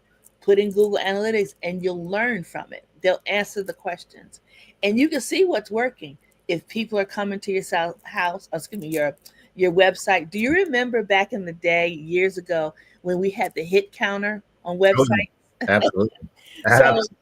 You remember that? So years ago, when websites, were first coming out, at the bottom was a number and it would keep generating. Right. But people like, oh, that's visitors, but it wasn't. Right. It actually counted the images and things that loaded. But people thought like, oh gosh, I got 10,000 visitors, 15,000, and that wasn't really. But that's what we had at the time. But now you can look in your analytics. And I mentioned free because I've had clients that people have told them, oh yeah, I can put it on for $400, $500. I'm like, don't pay that. It's free. It's totally free. So educating yourself, knowing what it is. Many people try to talk over your head, especially sometimes as a minority. They don't think you know any better. Sure. So that's why it's important to educate yourself on these different technologies. And again, they do change often. Phenomenal. Phenomenal. How do you help businesses bridge the gap between technology and their specific business needs? That's a great question. So what I usually do when I start out, I talk to them and I listen. What are you having problems with? What are your struggles? By knowing that what their struggles are, then I can find a solution. Like they may say, I know biggest thing that I hear, I'm not getting traffic. So my question is meaning traffic, people visiting their website. Sure. So the question is, do people even know you exist? If you're on social media, are you posting once every quarter? Or and if you're posting once every quarter, is there a call to action? You really have to tell people what to do. When they come to your site, it's like, hey, they come to your site. If you're interested in signing up for X, do this. And that's where video comes in. And video is kind of a good leveling field. And you don't have to be on the camera. I'm sorry. For those that don't know, can you explain the concept of call to action? Yes. So call to action, you're basically telling them what to do. So when they come to yourself, you're like, if you'd like to get on our list, give us your email address and we'll send you X. Or if you want to come to the Black Business Olympics, visit this URL and you can view it. You can binge watch it, whatever. So you're telling them what to do basically in that. So that's the call to action. Just like when you go to the store, they're like, okay, it's, Christmas time or whatever, go here and buy here. They're telling you what to do. That's the call to action. You always want to have one regardless of how big or small you think your business is. because basically you're just telling them what to do, and you're giving them a guide. You're giving them a guide what to do. Absolutely. Absolutely. Thank you for sharing that. Sure. Can you share now examples of how businesses have benefited from your AI integration solutions? Yes, one in part. One of my clients, who's been a client for a long time, is actually a domestic woman-owned manufacturer out of Atlanta, Georgia. Wow. And we know most domestic manufacturers, they don't exist anymore. Right. She's been in this business almost 30 years, and she specializes in plus size. That's how we met. Plus size garments. Okay. So, and currently right now it's lingerie. Okay. So for our fuller figure women, we all know Victoria is not a secret to us because she doesn't have anything for us. Love It it. doesn't exist. It doesn't. So we were challenged because she sells B2C, business to consumers, under one name, and then she sells B2B to buyers under another name. Okay. Well, she says African American, a manufacturer, and we had several buyers that loved lingerie because it's colorful, Sure. it's fashionable, but guess what? They wanted it on models who did not look like us. Sure. Of course, we never had, they we had that problem.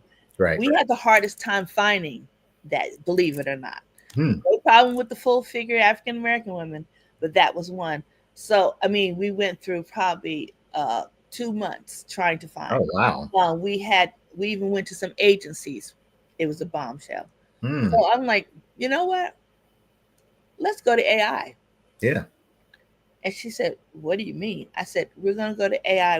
I'm going to create you a model. How awesome. So guess what we did?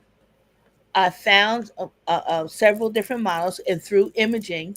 Yeah. So there are a lot of image software. So for any of you, you can put a prompt, which is what AI is built on. Whether, I'm sure your people probably heard of ChatGPT. Mm-hmm.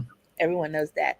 But anything is a prompt. You can basically tell it what you want, from what you want it to look like, shape-wise, color-wise. Now, let me just be clear. African Americans, they're still trying to get us right. Mm-hmm. But they have improved, though, in a year. But they still have some ways to go. Yeah. So I went into, one is called Leonardo. One is called Mid-Journey. Some of your people may have heard these things. One is called Dolly. I went and I said, I need a full figure Caucasian and Latino woman. I said, I need her hippie, a fuller figure, in a pose, in a bathing suit. I mean, I had to really I even put some more stuff in it. Sure. Guess what? It gave me what I wanted. Very nice. But remember, we needed her clothes on these women. Right. So guess what? I had to go to a specialist that specializes in putting the clothes from one on the other. Oh, that's interesting. Yes. So there's all kinds of people that do things. We did that. He put it on, put the clothing. I said, I'm doing a test. This is what I need. He actually took my model. Mm-hmm. I said, this is what I want. He took it from the black model, the clothing. He put it on her, and you never could tell the difference. That is so phenomenal. And guess what? So we tested it, sent it to some of the buyers, and like, this is our new model. They flipped. Wow. So I, to be perfectly honest, I have to be honest, I surprised my own self. I'm like, congratulations. Wait, I was like, oh, that worked. I am good. So it's really thinking outside the box. Sure. What you can do. So that really took us there. And then the other thing, think of AI. AI is a time saver. Mm-hmm. And what I mean by that, I don't care how rich you are, how poor you are. Guess what? We all just have 24 hours of time. That's right. I don't care if you're Oprah, Warren Buffett, anyone that has money. It doesn't matter. We only 24 hours. Right. So AI has leveled that playing field. It gives you more time to do things. Yeah, definitely time. That is phenomenal in terms of an example. Thank you so much for sharing that. Yeah. What strategies do you use to make AI more accessible to organizations with limited tech expertise? That's a good question too. So that's the biggest probably hold is the technology. Mhm. Um, Most employees at employers, they're terrified of technology. Mhm. So what you kind of do, you make them feel comfortable. You may want to start doing like simple things. Because ChatGPT is kind of like the Google of AI, if you will. There's different ones. There's Claude, there's Perplexity, different language models, and it's called generative AI, meaning it generates with me texting it in. So I'll have them do something fun. I said, okay, let's go to ChatGPT. And if we're doing a training, something like real simple, I said, talk to it as if you wanted to do something, as if it's a person, as if it's your assistant. And the key is tell it what you want it to act like. Right. So you could say, act like a host of Black Business News. Give me a script to ask an AI consultant, Mhm. a coach. It will spit the stuff out for you. Or even a fun thing is, and now with ChatGPT, you can use your phone and you can talk to it. Yeah.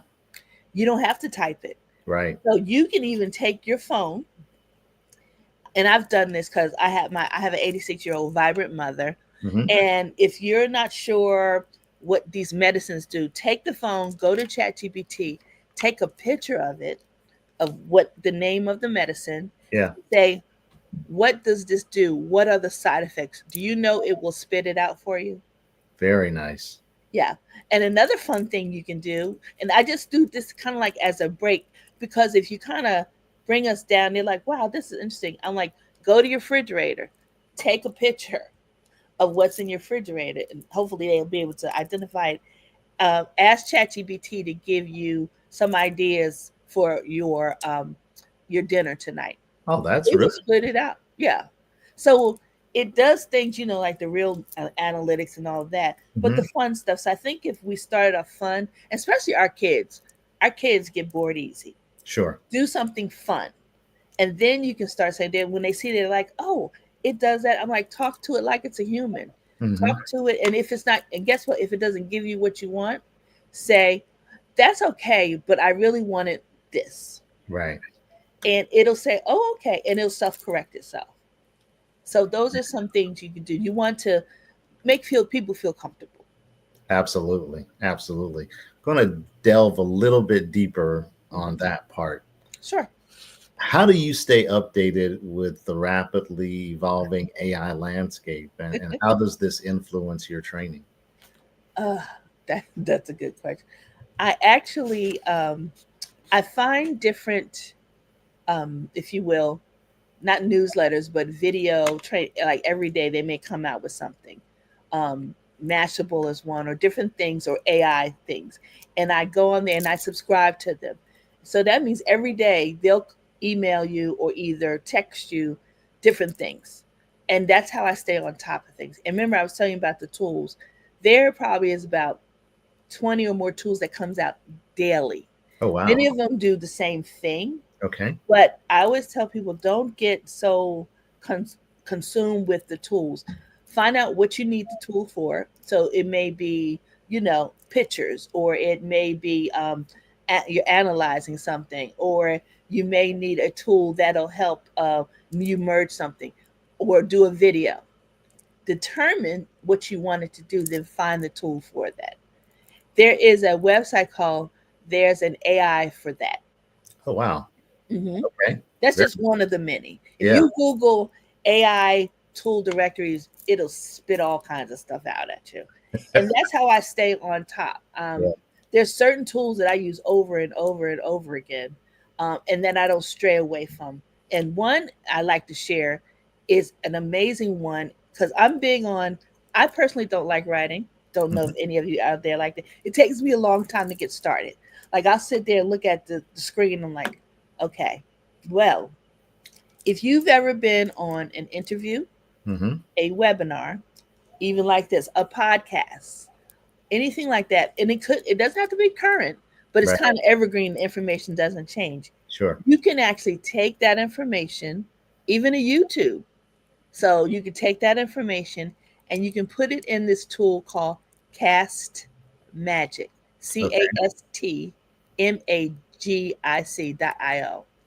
It initially was for podcasters, but they blew that out the word and changed that. What it does for you, it'll take the MP4, which is a video file, Right. or the MP3, which is an audio file, or even Vimeo, which is like a webinar platform, YouTube, even Zoom, and a couple of others. You can pull it in, and guess what it will do? It'll take it, it'll transcribe it, tell you, text wise, by timestamp what it is. But guess what it does? It will take it and it uses AI to give you all kinds of marketing tools, from Excellent. LinkedIn posts to reels. It does quizzes. It has ideas for lead magnets in minutes. So you're not sitting there looking at this blank thing like, how am I going to market this? Sure. I was on Black Business Network. Let me put maybe my interview into this and see what it gives me. And then guess what we can do as your guest? We can send it out and say, hey, check me out on the Black Business Expo, the Olympics, because many people may not know about it. Sure. And this is an amazing platform. Absolutely. Say, hey, I was on this. And because it's on YouTube, what it is, it's evergreen. It's going to be here. So that's the things you could do. That's phenomenal. And so great. You just find tools that really do what you want it to do. Stick with that. There's a lot of others, but you don't want to get that shiny tool syndrome. Right. Yeah. Always going Which is after the easy. shiny market. Yeah. Right. Shiny object. Yeah. Shiny object. Yes. Let's dig a little bit deeper into the digital marketing services. Mm-hmm. So what are the most significant challenges you see small businesses facing in digital marketing today? They don't know where to start. Mm-hmm. Because it's so overwhelming. They don't know what to do.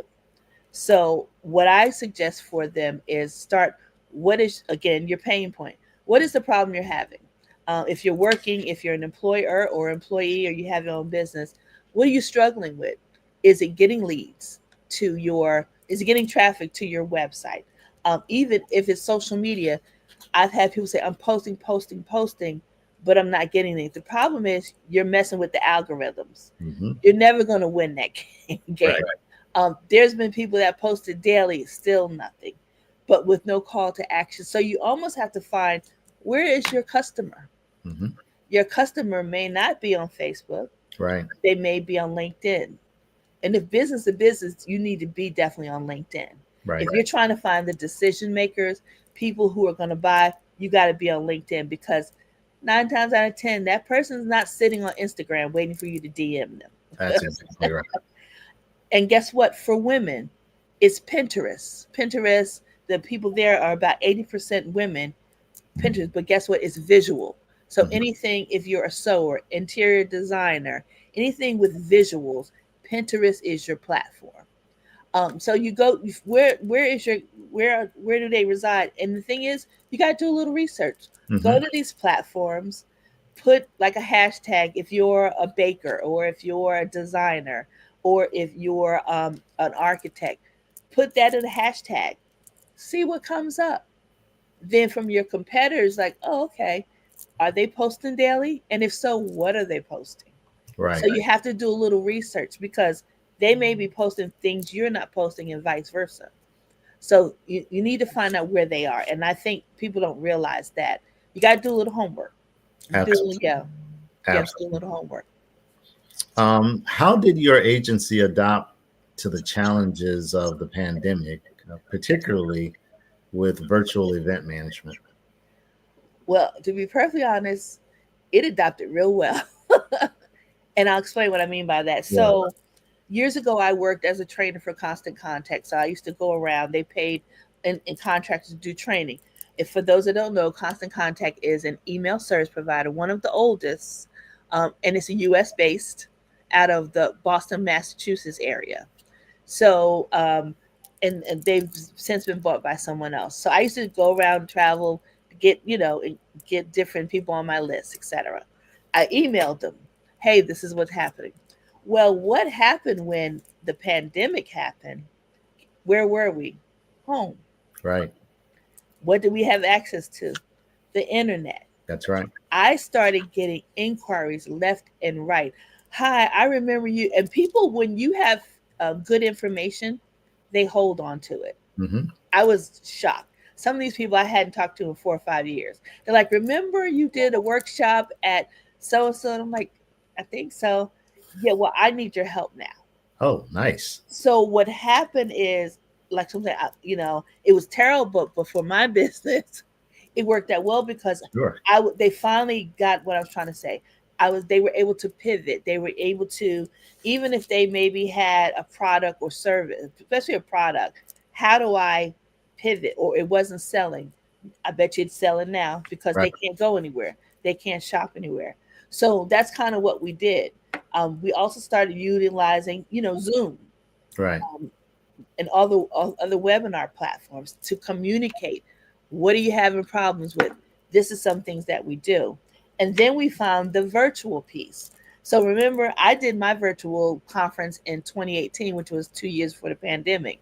Well, what happened was everyone realized we need to do this, but guess what? We don't know how. Right.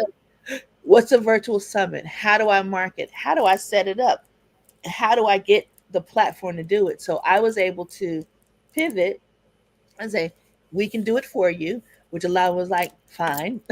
Sure. Right. Absolutely. We did it for them. Then we showed them how to market it. And what happens is, and even now it becomes evergreen. So even if you do a webinar today, go ahead, make it evergreen, save the MP4, repurpose it. But now there are also tools where we call it chop it up. Mm-hmm. Because someone may not want to sit there now because they're back in business, and they may not sit there for a half hour, even 20 minutes to look at it. But if you kind of cut it up into little bite-sized pieces, maybe 2 minutes at a time, it's more consumable for them. Absolutely. And also, if you're doing training for whatever business you have, chop it up. Make it consumable because people are doing 55 million things. Like they may be watching this, and I hope they're paying attention, but they may be listening to it, but then they may be at the child's football game. They may be shopping. So many different things. And there's tools you can use to quote unquote chop it up. And so basically you're cutting up the video. And Right. the tools are easy. And guess what? You don't have to be a video editor, because that is definitely not my thing. Mm-hmm. So this AI tool, one is called Opus Clip. You can upload it, and guess what it does? Automatically, it cuts it into pieces automatically. How nice. It like reads the data, reads the context of it and everything. And that's just one of them. There's about 4 or 5 or more of them. It'll take it in there and it'll break it up into, if you say I want 30-minute clips, it'll break up to 30-minute clips. If you want 60-minute clips, bite size, because people's attention span is that short. Sure. And the same thing when they come to your website. You need to have video on your website. And I'm not talking about a dissertation. When they come to that homepage, maybe have something that moves. A welcome, like, hey, this is Janine Danza. Thank you for joining us.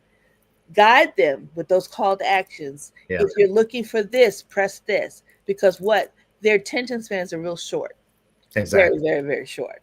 And if you can tell them what to do when they get there, they will definitely do it. And they'll stay on your page longer. But Absolutely. then you'll get more conversions as well. Great information you're sharing. Want to shift a little bit and talk about your industry and community engagement. Mm-hmm. So how has your involvement with organizations like the Maryland Small Business Development Center and SCORE influenced your services? It's been a blessing. And I'll say that why, because right now, I am a business advisor with the DC Small Business Development Center, as well as Baltimore Women Business Center.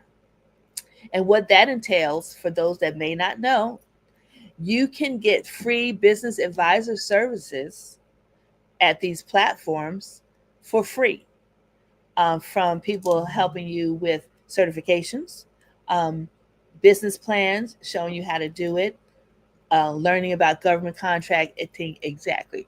So I'm able to and some of the business owners have been in business, some are new to business. So what happens is we take them and we work with them. And to be perfectly honest, you know what? I get to take these people and actually test out stuff for them. So that's how I test out a lot of times to see if things work, to be perfectly honest. That is. I take them in there. I'm like, okay, I have a young lady in the Washington D.C. area. She is a now I make some people say macaroons, some people say macarons. Those are little colored, right, kind of thing. Beautiful young lady, African American young lady. She's a baker of them. Well, she was already in business.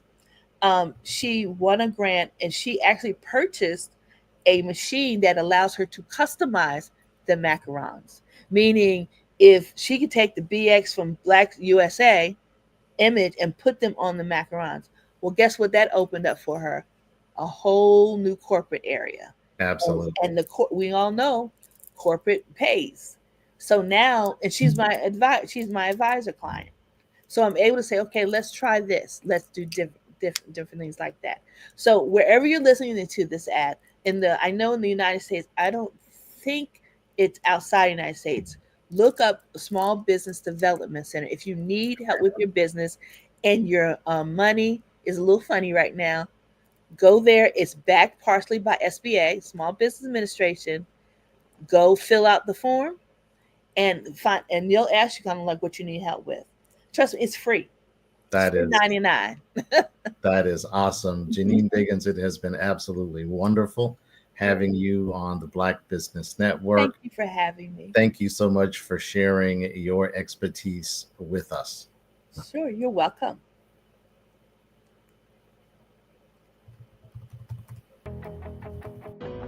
I am Black Business. From the moment I wake until the time I sleep.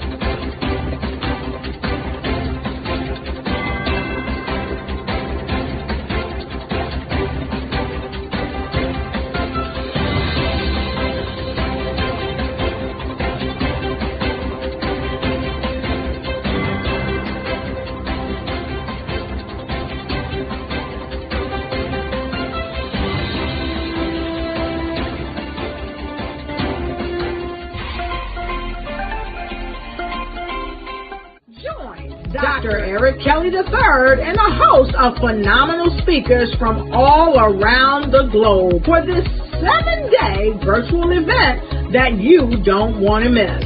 The mission of the Black Business Expo is to raise scholarship money from kids all the way from high school all the way from college. The Black Business Olympics is one of the largest Black business showcases in the world. It is an opportunity for businesses and companies to showcase their businesses globally. We are going to be giving away laptops up to $5,000 away to students.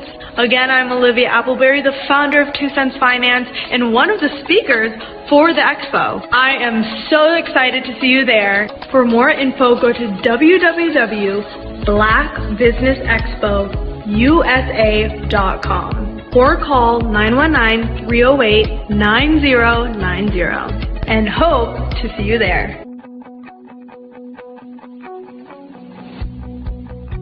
I am Black Business. From the moment I wake until the time I sleep. Yes, I am Black Business. I am Black Business. Tell me, are you Black Business? I am Black Business. Do you support Black businesses? Listen, I support Black business because I am Black Business. Black Business Expo, one of the largest business showcases in the history of Black business in the world. The world! Sign up today at www.blackbusinessexpousa.com or call 919-308-9090. I am Black Business.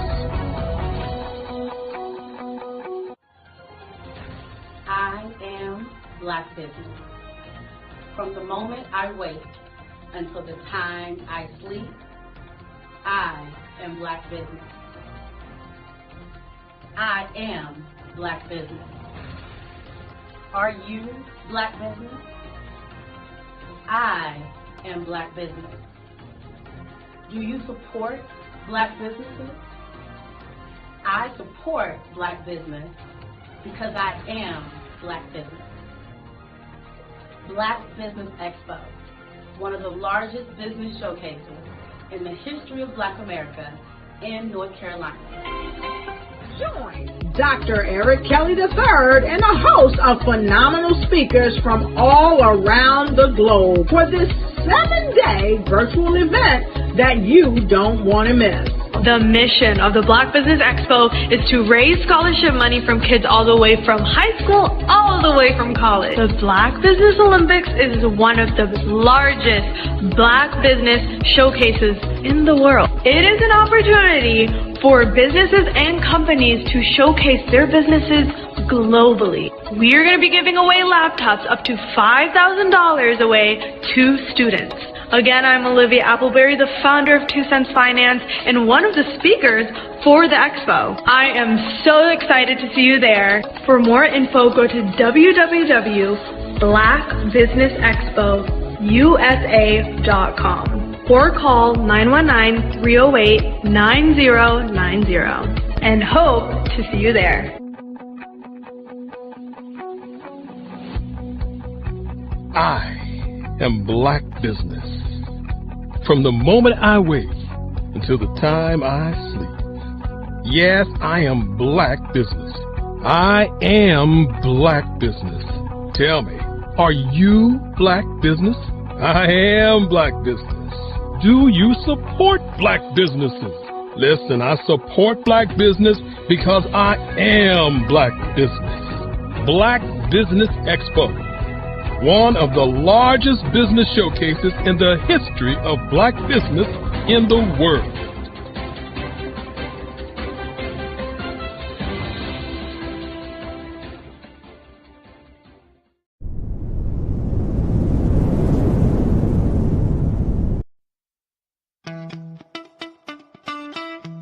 How many times have you been asked to help someone you didn't even know, a student, a business entrepreneur? Or did you ever even ask, where did they end up? That business, that friend, that entrepreneur. Well, just maybe they ended up in a gang, bankrupt, homeless, or worse, dead.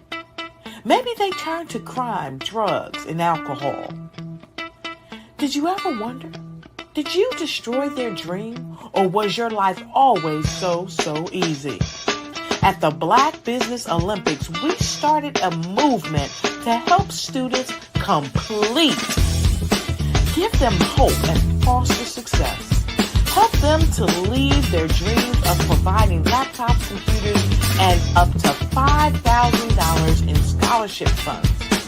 Today, we ask you to help a student, a business owner, or an entrepreneur to realize their dream by sponsoring them, supporting them, and buying from them. Consider this. With $1.6 trillion in our Black community, we only ask for a small donation for our students, our businesses, and our entrepreneurs. And you can change a life today.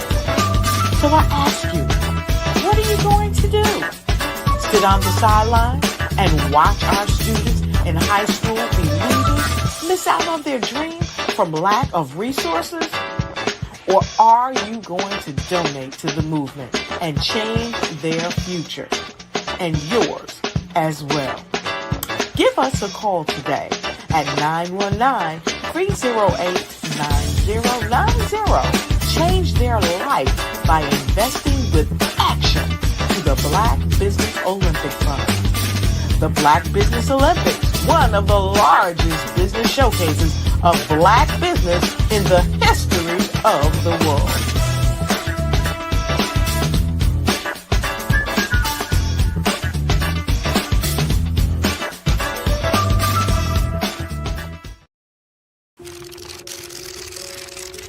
Bravery is not the absence of fear, but the ability to overcome it. We stand for those who defy suppression, who speak out, and those who walk the road less traveled. Everyone deserves to be seen and their voices to be heard. We're sparking a movement, growing a community of creators united by the desire for freedom, choice, equity, and ownership. At Fanbase, it's all for one and one for all. We support each other to guide, promote, and uplift you in a place where you can unapologetically be yourself. A place where your voice, ideas, and creativity are not just welcomed, but celebrated. We are Black founded, minority funded, and supported by a diverse, inclusive, powerful community that believes in the strength of authenticity and individual choice. Regardless of success or background, we welcome you. The marginalized, the underappreciated, the successful, the superstar. We're for all who seek a space to express themselves freely, where they are rewarded for being their authentic, true self. We transcend labels because only we have the right to define ourselves. We are built for the brave, the culture, the creators, and for the future where everyone has the power to shape their own destiny, where all are empowered, voices are amplified, and freedom is embraced. For the first time, you have a chance to own the platform you helped make popular. It's a revolution, a movement in how we connect, create, and share. Everyone is a creator, and everyone has a fan base. Here, you can be you without limits.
Artist to me is a creative expression of something from nothing. You know, it explodes onto the canvas, or it explodes on in my work. One of the things that I try to do more than anything is I try to just give the lines and the movements and emotions and expressions into what I do. Art really means to me a chance to express how I feel deep down inside. Most of my art begins as a thought that I might have, you know, whether it's sports, whether it's history, whether it's a woman or a man. It pretty much starts as an idea of thought before I get into the actual image of what I'm going to draw. I do a lot of historical pieces. I was a history minor in college, and I love to do history pieces. And a lot of times I'm thinking about history, and then I try to make that history impact you as you look at it. That's one of the reasons that I do pictures so large. You know, people ask me, why do I do pictures so big? And I tell them, I want the piece to impact them as they're looking at it, to kind of dominate them, dominate their space. And most of my pieces I try to do off page. I don't try to do anything that's going to be in those four corners or in a square. And I want your imagination to be a part of the piece that you're looking at.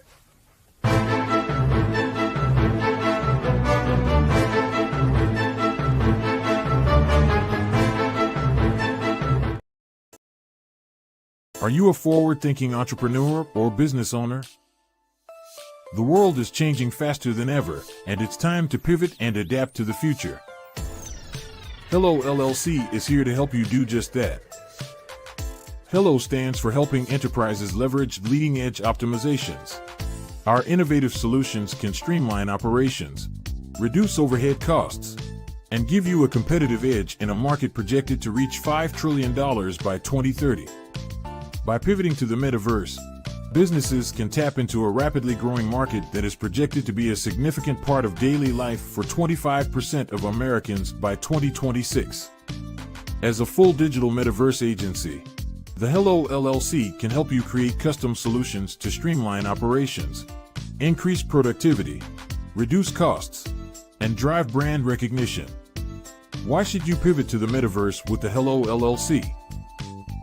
By leveraging cutting-edge technology, you can provide immersive experiences for your customers, expand your global reach, and unlock new revenue streams. Contact us today to make the pivot.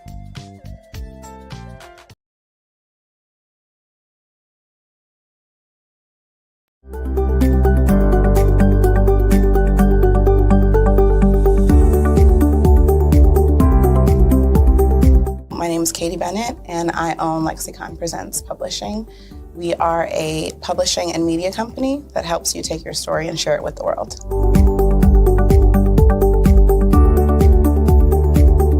You know, for a while, I just had my family telling me to just hang it up, get over it, you know, and I had no support. And it was in your program that I really understood the necessity for having that help, having that support. And so now I actually feel like a CEO as we scale, as our clientele changes, as my company is opening doors for other people to, you know, take care of their families. It's just completely changed from just a mom who was publishing books.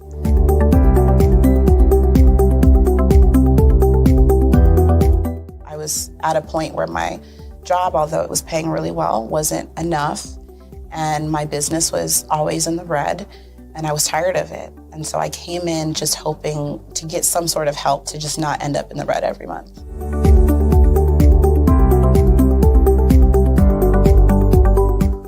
Ooh, wow. Okay, so there was one in particular, I cannot remember his name, but he asked me, he said, why are you in business?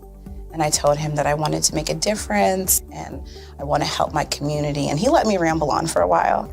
And then when I was done, he was like, okay, all of those things are great. They make you a humanitarian, not a business owner. And he was the one who told me, he's like, you know, you have this great service and you're offering it at like a great value price. So to someone like myself, we don't know that we're going to get the value of what you're actually bringing. And so that gave me the confidence I needed to raise my price.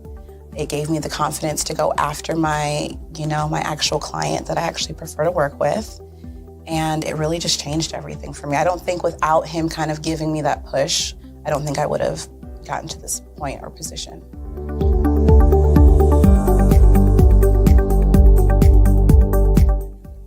Wow, the benefits is just having a coach that holds you accountable. They set goals with you.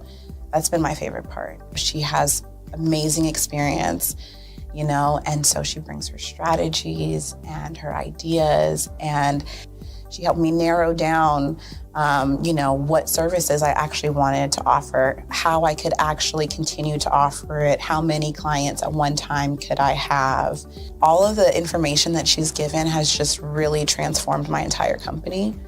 And so I know I would have never gotten to where I am today and having some of these partnerships that I'm, having now without her help.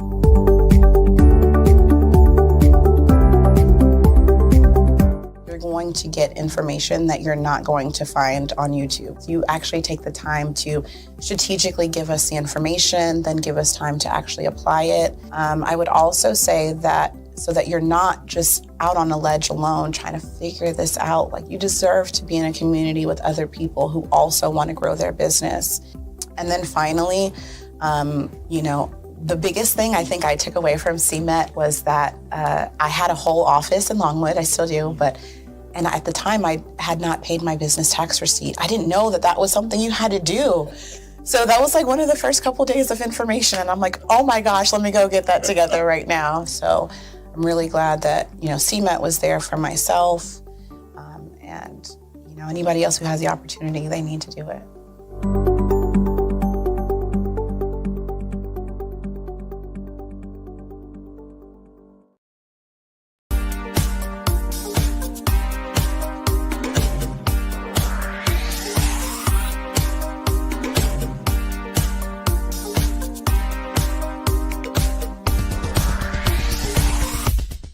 I grew up in Flint, Michigan during the 60s, and as a child, I can remember the civil rights movement. I remember our family huddling around our small black and white TV, and we'd watch all of the things that were going on in Alabama and Mississippi. Some of my older cousins were active in the movement, and each week we would have a large Sunday dinner with the extended family, and they would come back and tell us about all of the things that they had seen and done. As a child of about 8 or 9 years old, I always wanted to grow up and be a part of the movement, but by the time I became of age, it was all over. All of the marching was done. I always felt left out, that I didn't get a chance to participate in the civil rights movement.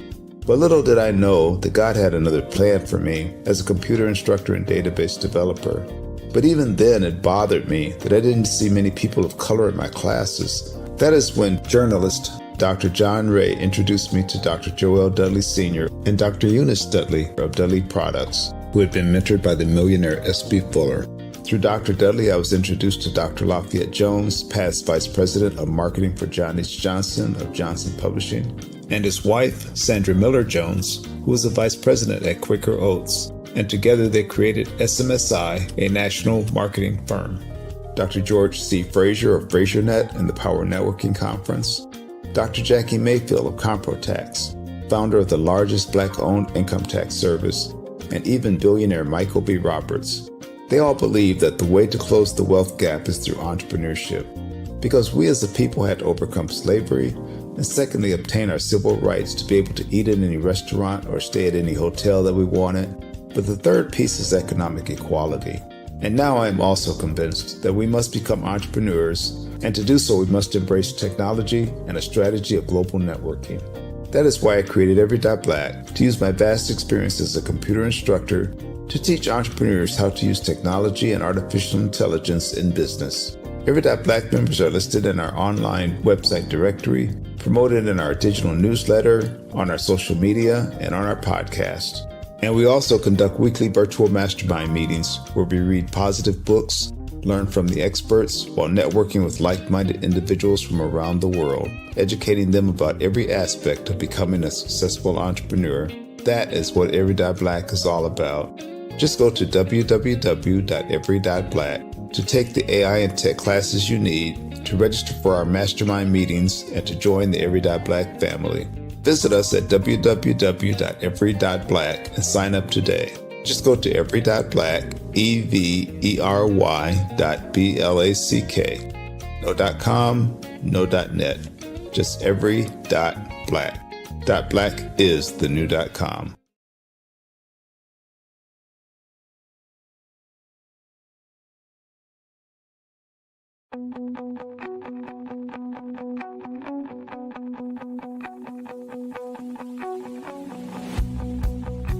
I am Black Business. From the moment I wake until the time I sleep. Yes, I am Black Business. I am Black Business. Tell me, are you Black Business? I am Black Business. Do you support Black businesses? Listen, I support Black business because I am Black Business. Black Business Expo, one of the largest business showcases in the history of Black business in the world. The world! Sign up today at www.blackbusinessexpousa.com or call 919-308-9090. I am Black Business.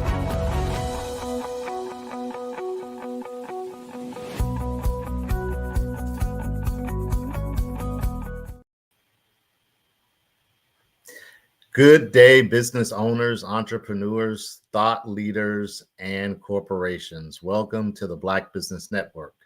My name is Henri Ward. I am your business moderator for this session of the Black Business Network. The Black Business Network is a 24-hour business network showcasing Black businesses, business owners, entrepreneurs, and thought leaders worldwide. We have speakers from North Carolina, London, Singapore, Africa, Japan, and cities all over the United States. The Black Business Network is a global community sharing business knowledge to empower, inspire, and educate businesses about business.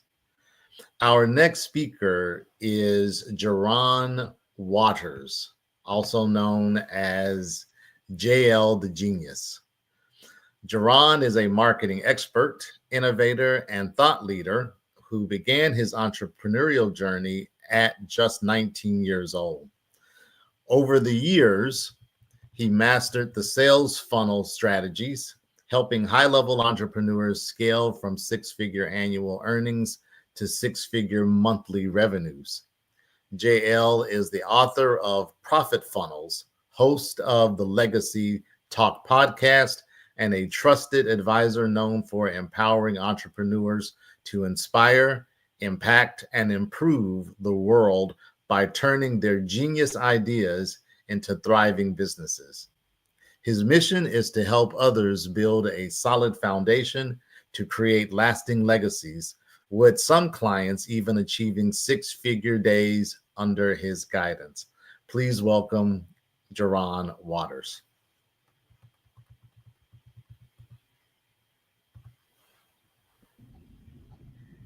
Hey, what's going on? What's going on, Henry? I appreciate that. Appreciate that amazing introduction. Awesome. Jerron, how are you?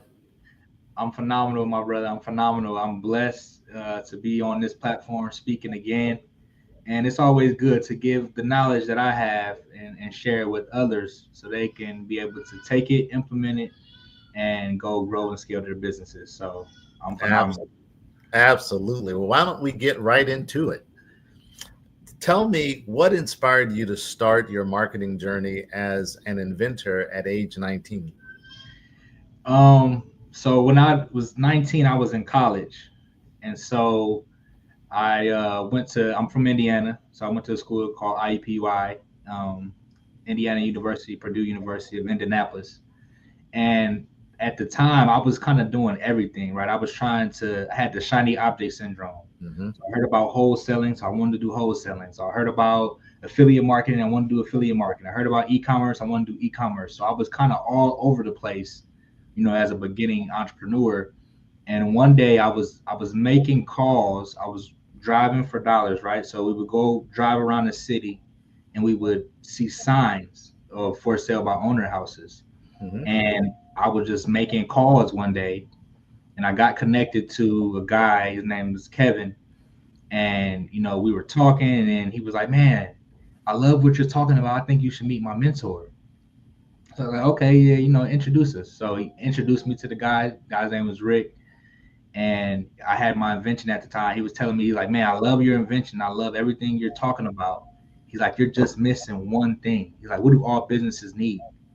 I said, "Sales, a good location." All right. He was like, "All of those things are great." He's like, "But all businesses need marketing." Mm-hmm. And when he told me that, he suggested two books for me to read. One of them was negotiation related, and one of them was marketing related. So the first book he told me is Never Split the Difference by Chris Voss, who was a hostage negotiator. So anytime that man lost a negotiation, somebody lost their life, right? And another book he told me to get was .com Secrets by Russell Brunson. Now this guy, Russell Brunson, he took his company from 0 to 100 million in 3 years without venture capital. Wow. When he told me that, I was like blown away. I said the same thing you said. Wow. And you can even say it backwards. Wow. Exactly. Right? So I was just kind of blown away. And that's when I really got into the funnel game and started just honing in on that. I said, forget everything else. let me work on this marketing and let me learn funnels because I knew that was going to be the future. Outstanding. So tell me, how did your early experience shape your expertise in sales funnels? Well, my early experience, I guess I didn't really start being an entrepreneur at 19. It was more like 3 or 4. Oh, right? my goodness. Yeah, because I'm from the hood. I grew up in the projects, and my mom, she would always push me and encourage me to do different things. And so we were the guys, me and my cousins, we were the guys who were selling candy. Mm-hmm. We were the candy guys. So we had all the Snickers, all the baby bottle pops. We had pretty much all the candy that you would want. And that's how I started, right? We used to go door to door selling candy. And, I didn't even know what it was called at the time. I was so young. Sure. I was an entrepreneur. Right. I would sell something and come back, make some money and go get another box. Right. So that's kind of where it started. But it got to the point where they said you can't eat your own or use your own product. Mm-hmm. So we young, we love candy too. So we start eating our own candy, eating up the profits. Eating your profits, right? Yeah. So my mom was like, "Man, I'm not buying y'all no more candy. Like y'all, if y'all eat y'all profits this time, y'all done." But you got 100% cost with no revenue. Yeah, exactly. So, that kind of got me started early, and then from there, man, it just always knew I wanted to not work a job. I didn't want to be under somebody else's authority my whole life. Mm-hmm. Right? Whether I have to start a job in the beginning, I know I'm not going to end my life and my career under somebody else's thumb.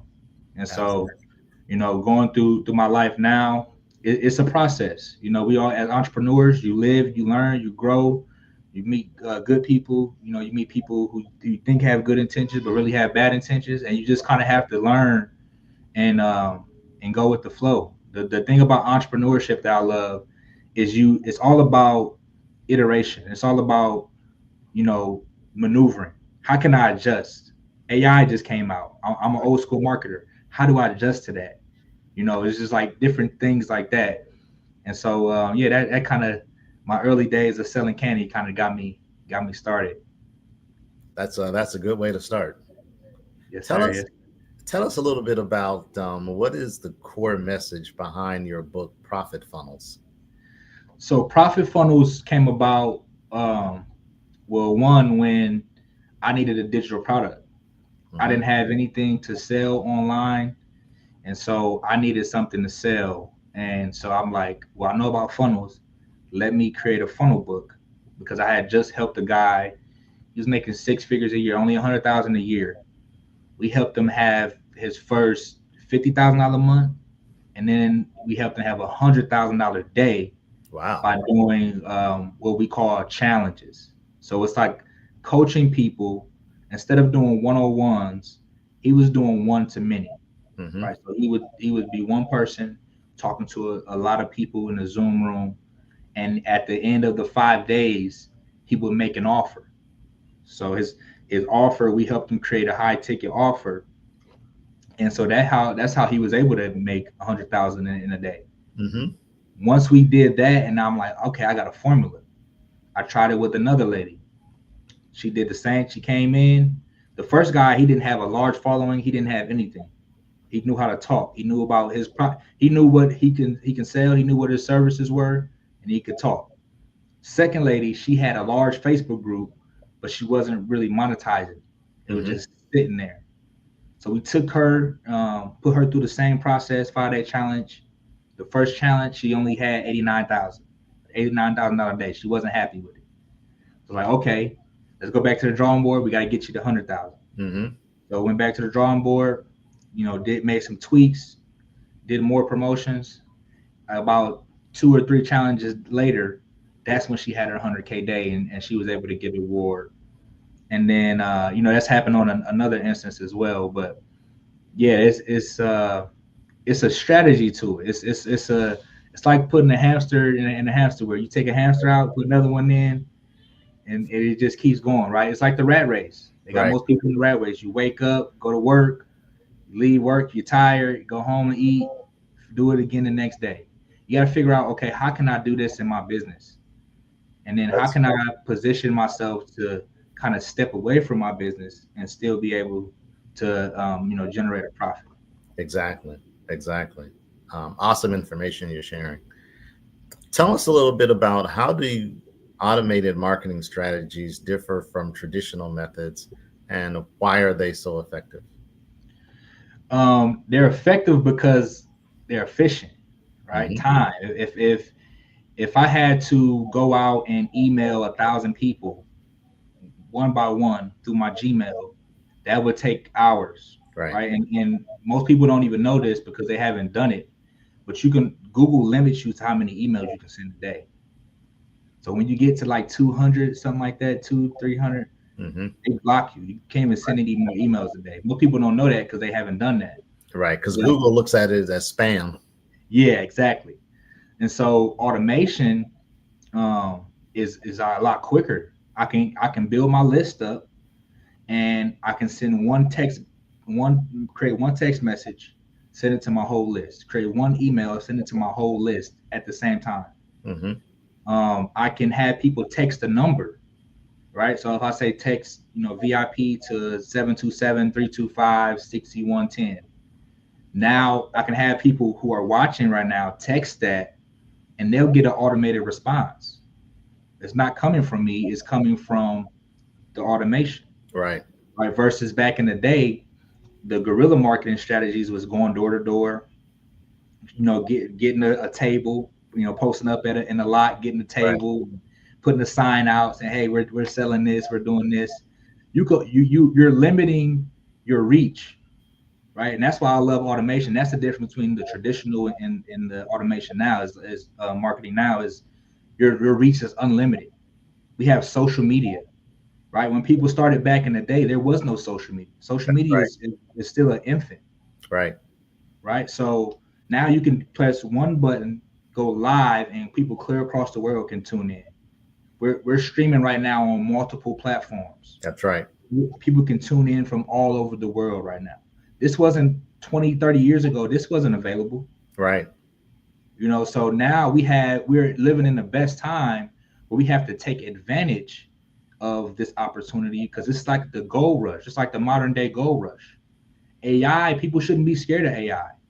You should want to learn it. You should want to, be okay with adjusting and adapting because it makes your life as an entrepreneur easier than, the things you were doing before. I know a lot of people don't like change, but change equals growth. And it's inevitable. So it's happening where the train is coming, whether you're going to be lining up for it or not. Are you going to catch the train, or are you going to be the person, boycott the train, boycott?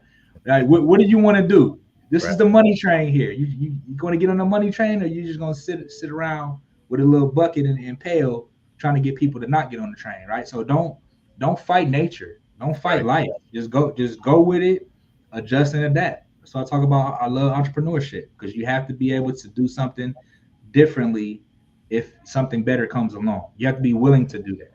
Right. Let's drill down a little bit right there.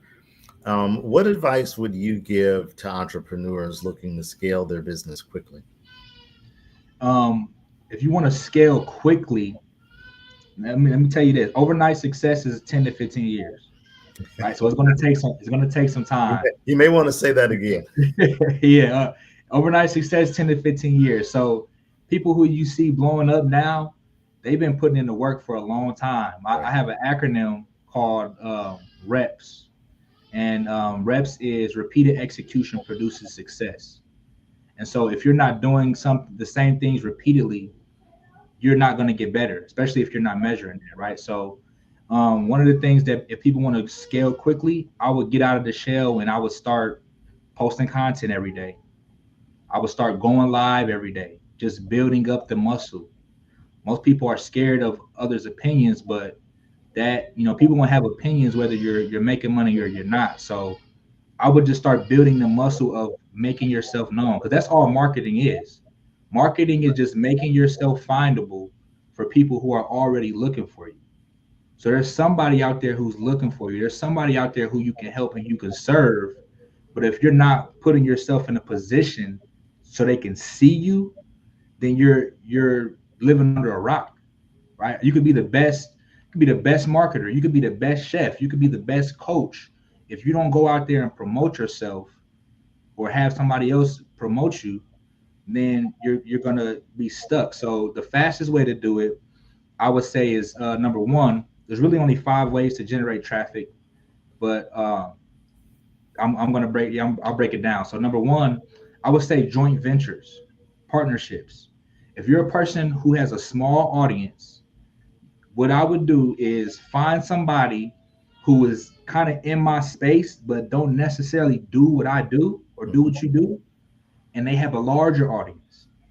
Figure out how you can partner with that person, right? Don't just reach out to one person. Reach out to 50, 100 people, right? With 100,000 followers, 500,000, million followers. Reach out to 100 people, 1,000 people if you have to, and see, hey, I see you serve my audience, but you don't have an offer that I have. Right. Let's partner on this offer and let's split the profits. It's like what Amazon did in 2007. I mean, not Amazon, I'm sorry. Apple. That's why they became the first $1 trillion company, because they understood the era that we were in, the partnership era. They understood that, hey, they said, we're going to create this platform where you can create an app and all of the creators get 70%. We're only going to take 30%. Mm-hmm. But you as the creator, you get 70% of the revenue. Man, that blew up so fast because they didn't have to use all their own brain power, all their own work. They let others do it, right? So joint ventures is not only partnering with somebody as far as, the offer, but also having affiliates, having an army of people who can sell your product and service. So while you're sleeping, while you're doing whatever you want to do, split that. Don't be afraid to split 50% of that revenue of a sale that you wouldn't have made anyway. Right. You wouldn't have got that sale if that person didn't introduce, somebody to it. And so people are, they're scared to miss out on money, and that's when they're leaving money on the table. So you can do affiliates. You can do the thing where I said reaching out to the influencers. You can reach out to podcasts, get on people's platforms or things like this, expos, right, where somebody has an audience and they're just waiting to hear you. They just don't know you. They don't know you. They don't know nothing about you, right? So being able to widespread yourself that way, and then that's JV portion, right? The next portion is like the hustle portion. This is what I said earlier with making the content. This is reaching out to people. There's cold DMs and there's warm outreach. Cold outreach, you're reaching out to people who don't know who you are, right? Warm outreach, you're reaching out to people who have an idea who you are, and they know who you are. They just haven't done business with you yet, right? So people in your contact list, in your phone, you got plenty of leads there, but they probably don't know you have a business. Right. Start texting and calling these people. Say, hey, I just started a business. I'm helping XYZ.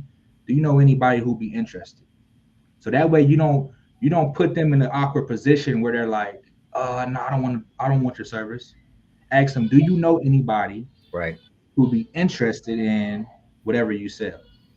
Right. So that's the hustle. And another thing is posting your content, being able to post content and distribute it. Right. So there's a viral formula. It's called, it's the viral formula, but how it goes is content plus distribution equals virality. Mm-hmm. Content plus distribution equals virality, right? So what does that mean? That means if I post content and then I go to a page on Instagram, they have 1 million followers, 5 million followers. Hey, how much do you guys charge for promoting? Oh, we want $100. We want $500. We want $1,000. I'm going to spend the money, because if I spend $1,000 and I'm selling a $100 product, all I need is 10 sales to make my money back. That's right. And they have exposure, and millions of people can see your product instantly, right? So being able to distribute your content amongst not one page, multiple pages, and the content has to be good. So let me say, don't put out bad content, right? And feel and think you're going to get a lot of people to come into your business. It doesn't work like that. You have to produce quality content.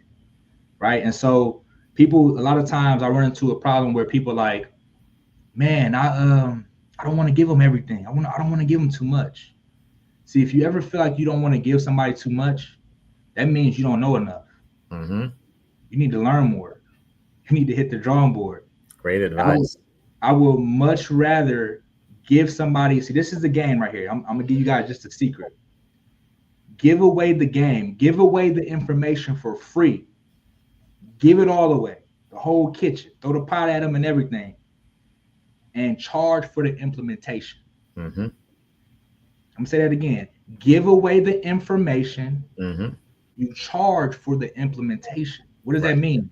If I know how to do funnels, if I know about all of this type of stuff, I'm going to tell you guys, look, this is how you do it. X, Y, Z, ABC, right?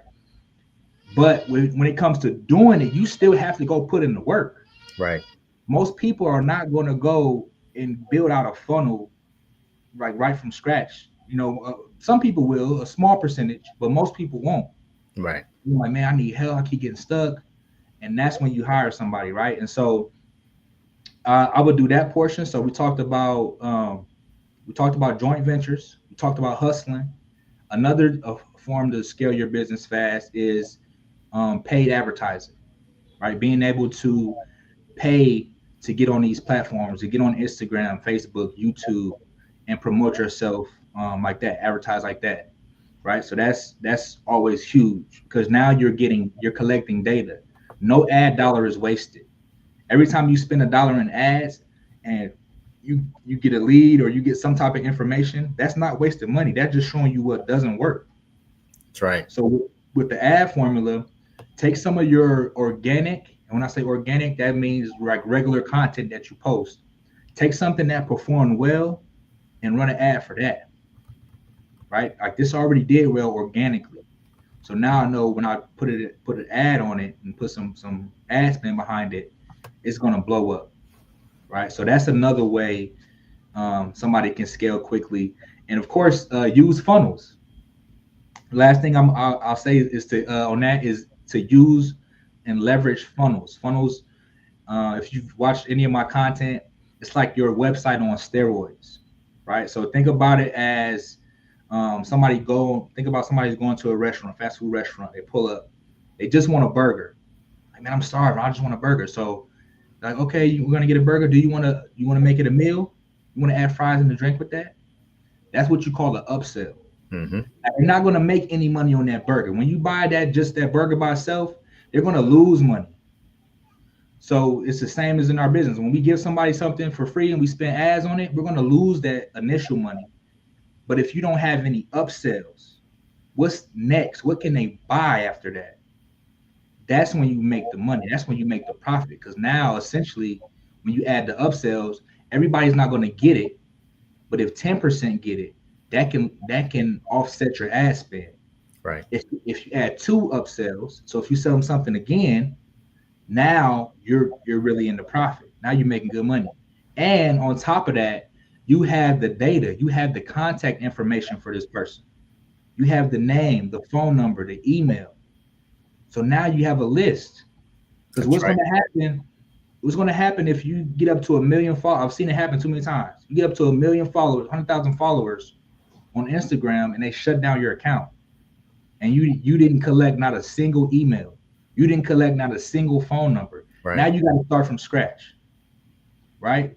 So we have to take these social media platforms, leverage them to the best of our ability, and then get the people off of the social platform into our own database and platform or CRM, right? So those are and when you use a funnel, you can make more money per customer. That's the beauty of a funnel, right? Is to increase your AOV. AOV is average order value.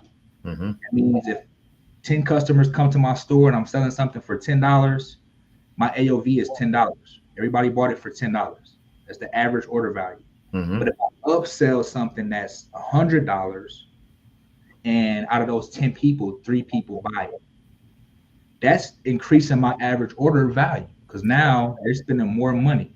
So right, that's the beauty of funnels, because with your website is dull and boring. And in marketing, we say a confused mind always says no. Mm-hmm. Somebody comes to your website, you have all these different links, all these different tabs, all this stuff going on. I'm confused. I don't know what's going to happen. The baby going to start crying. I got to go run to get the baby. The door, somebody going to knock on the door. I got to go get the door. I got to go run to the store. Now I'm distracted because it's too much going on. So I'm not even going to buy from you. I'm going to forget about you. And you don't have any back end information set up. So you don't have it to where you can follow up via my email, via text message. Now you're really going to lose the sale. Right. Right. So when you get that type of stuff in order, it makes business flow a lot smoother. Jerron, in the few minutes that we have left, can you share with us what are the most common mistakes entrepreneurs make with the sales funnel? Okay, so the most common mistakes with sales funnels is I'm gonna go with number one is not knowing who your target audience is, not really identifying the demographics and psychographics of who you are talking to. You may want to define psychographics for people. Okay, so okay, I'll break both of them down. Demographics is the age, the sex, male or female, where they live, things like that, right? The common things, those are demographics. Psychographics is how they think, right? So what are their biggest fears? What are their biggest dreams? What do they feel like are hurdles in their journey, right? Because essentially as entrepreneurs, we're superheroes, right? Somebody's starting down here, they want to go up the hill and put the stake in, but they don't know how to get to up the hill. And so our job as entrepreneurs is to guide them and lead them along the way, right? So if we can understand the psychology of how that person thinks, if you know how your target audience thinks better than they know, like you know their problems better than them, they're going to believe you have a solution better than the solution that they're currently using, right? Absolutely. See, the people who make tens or hundreds or thousands of dollars more or millions of dollars more than you, they're not that much smarter than you. They're probably not as smarter than you at all. It's just the vehicle. Henry, if I said let's race, let's get out there and race, and you running, but I got a bike, who's gonna win that race? That's right, the bike. I'm gonna win that race, right? All right, I'm gonna give you the bike. I'm gonna hop in the car. I'm still gonna win that race, right? That's right. All right, let's say let's go 50 miles. I'm gonna give you the car, but I'm gonna hop in the plane. So it's about the vehicle. It's not about necessarily the person. It's about what vehicle are you using to get from A to B the fastest. Does that make sense? Absolutely. That is excellent advice you're sharing. As we close out, what's next for JL Genius, and how do you plan to continue empowering entrepreneurs? So what's next for me is content. A lot more content, and I'll be on a lot more platforms. And also, I'll be on the news here shortly. Got a new book coming out. I'm wearing, I don't know if you can see the logo, but this is the brand and me and my dad created. Rest in peace. My father just passed away. Tell him I'm sorry to hear that. Thank you, Henry. Passed away October 26th, and he has an invention, has a patent on it. It's called the Golf Aid. So it's a golf product that trains you on how to swing a golf club. And so that is going to be what my focus is going to be. So just promoting content, helping people, giving value for free, getting on stages, getting on platforms, creating assets. That's next for JL, creating assets. Income follows assets. So that's what you'll be seeing out of me in the next year in 2025. Excellent. Jerron, how can people get in contact with you? Of course, you can find me on all social media platforms at JL the Genius, just how it's spelled down here, just how it's spelled, JL the Genius, all together. That's on Instagram, YouTube, TikTok, everything. Facebook, you can find me Jerron Walters, that's JARON, and then last name Walters, WALTERS. That's on Facebook. And my YouTube is JL the Genius as well. My YouTube channel is JL the Genius. Or if you guys, like, man, I like what you're saying, JL, I love a few minutes of your time and get a consultation. You can visit the site. You can go to funnel, FUNNEL, finessers, FINESSERS.com, funnelfinessers.com, and just click on book a call. And that's how it'll take you right to my calendar. You fill out a questionnaire, and that's how you guys can get in contact with me for a complimentary 15-minute session. Outstanding. Jerron Walters, thank you so much for coming and sharing your expertise on this show. Yes, sir. Thank you, Henry. It's a pleasure to be here. And I also want to shout out to Dr. Eric Kelly III, the whole Black Business Network, all of the moderators, all of the speakers. What we're doing is monumental and is much needed in the world today. So thank you, everybody. Absolutely. Thank you.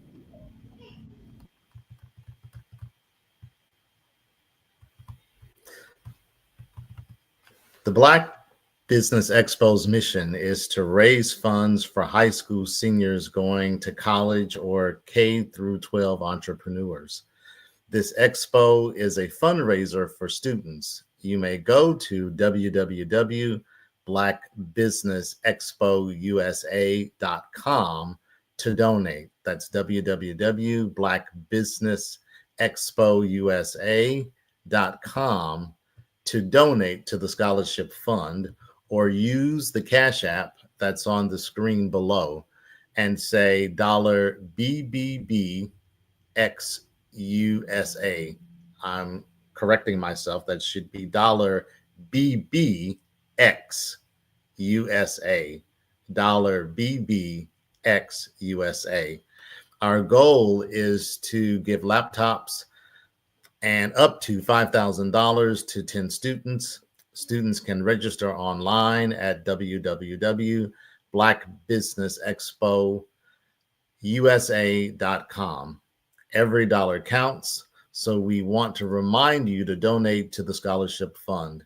We want to thank our Black Business Expo USA sponsors for the month of November: NC 100, Suede Soul, Carolina, Virginia Minority Supplier Development Council, Step Management, Margie McLean Foundation, Inc., Genius is Common, Our TV, Executive Women's Success Institute, The Quality Coaching Company, Superwoman Business Services, Creative Force Studios, Lee Entertainment, Black Business Olympics, Artistic App Design, and Black Business Expo USA. Genius is Common, and I will see you on the other side.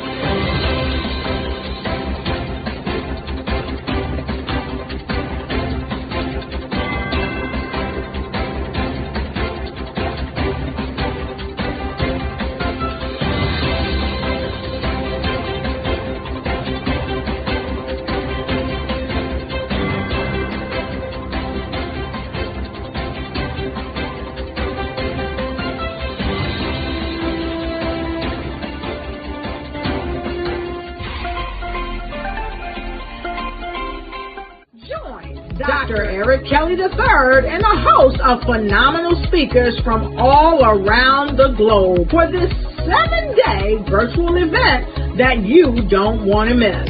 The mission of the Black Business Expo is to raise scholarship money from kids all the way from high school, all the way from college. The Black Business Olympics is one of the largest Black business showcases in the world. It is an opportunity for businesses and companies to showcase their businesses globally. We are going to be giving away laptops up to $5,000 away to students. Again, I'm Olivia Appleberry, the founder of 2 Cents Finance and one of the speakers for the expo. I am so excited to see you there. For more info, go to www.blackbusinessexpousa.com. blackbusinessexpo.USA.com or call 919-308-9090 and hope to see you there. I am Black Business. From the moment I wake until the time I sleep. Yes, I am Black Business. I am Black Business. Tell me, are you Black Business? I am Black Business. Do you support Black businesses? Listen, I support Black business because I am Black Business. Black Business Expo, one of the largest business showcases in the history of Black business in the world. The world! Sign up today at www.blackbusinessexpousa.com or call 919-308-9090. I am Black Business. I am Black Business. From the moment I wake until the time I sleep, I am Black Business. I am Black Business. Are you Black Business? I am Black Business. Do you support Black businesses? I support Black business because I am Black Business. Black Business Expo, one of the largest business showcases in the history of Black America in North Carolina. Join Dr. Eric Kelly III and a host of phenomenal speakers from all around the globe for this 7-day virtual event that you don't want to miss.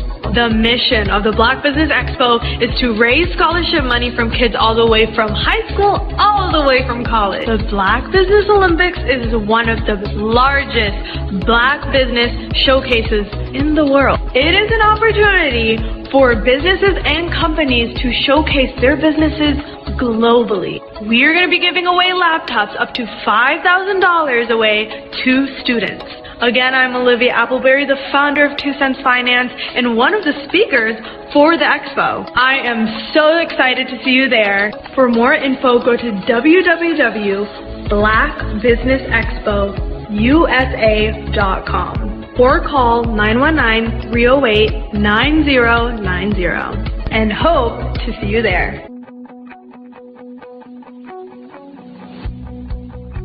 I am Black Business. From the moment I wake until the time I sleep. Yes, I am Black Business. I am Black Business. Tell me, are you Black Business? I am Black Business. Do you support Black businesses? Listen, I support Black business because I am Black Business. Black Business Expo, one of the largest business showcases in the history of Black business in the world.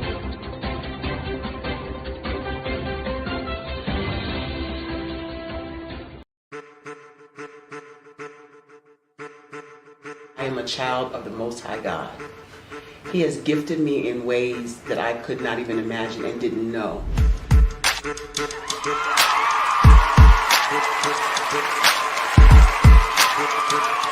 There was a time when I didn't know who I was.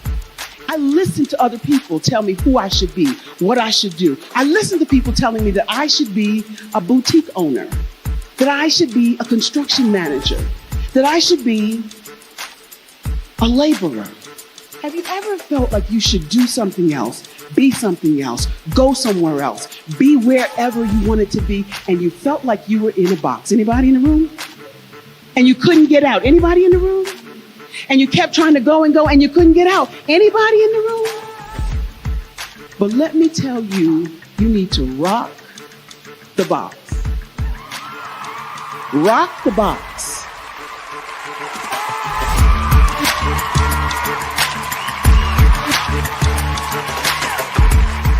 I am engaging, inspiring, and empowering.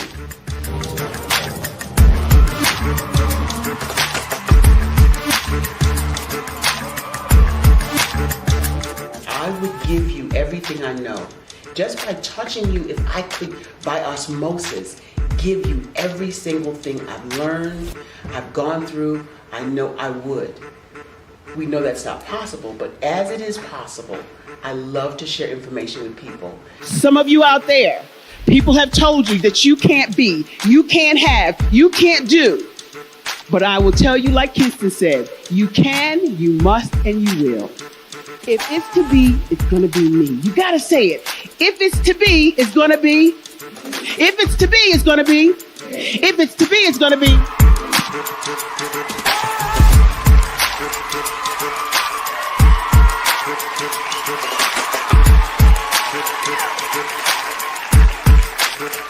Barbara is because she believed what her mama said about her and not what other people told her. Every day you wake up, when you're in a situation, it's your choice whether it's an advantage or the disadvantage. She gained her confidence and her life, and now she is a testimony. If I can help you elevate yourself, then I feel like I'm elevating my own self as well. What you know and I know together can change the world.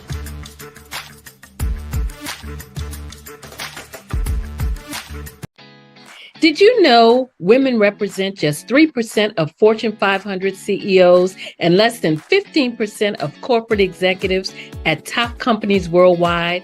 Have you wondered what the secrets are to getting into the top ranks, whether in the private or public sector?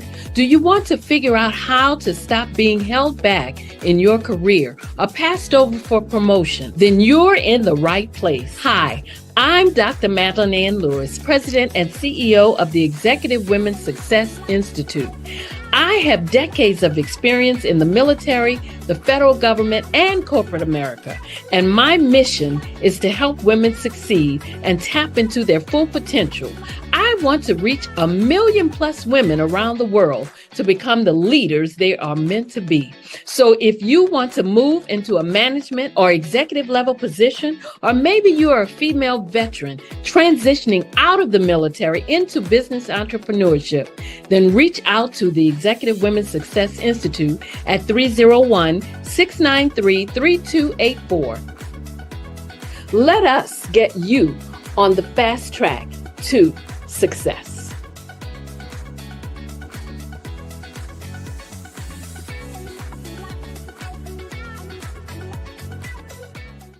Artist to me is a creative expression of something from nothing. You know, it explodes onto the canvas, or it explodes on in my work. One of the things that I try to do more than anything is I try to just give the lines and the movements and emotions and expressions to what I do. Art really means to me a chance to express how I feel deep down inside. Most of my art begins as a thought that I might have, you know, whether it's sports, whether it's history, whether it's a woman or a man. It pretty much starts as an idea of thought before I get into the actual image of what I'm going to draw. I do a lot of historical pieces. I was a history minor in college, and I love to do history pieces. And a lot of times I'm thinking about history, and then I try to make that history impact you as you look at it. That's one of the reasons I do pictures so large. People ask me, why do I do the pictures so big? And I tell them, I want the piece to impact them as they're looking at it, to kind of dominate them, dominate their space. And most of my pieces I try to do off page. I don't try to do anything that's going to be in those four corners or in a square. And I want your imagination to be a part of the piece that you're looking at.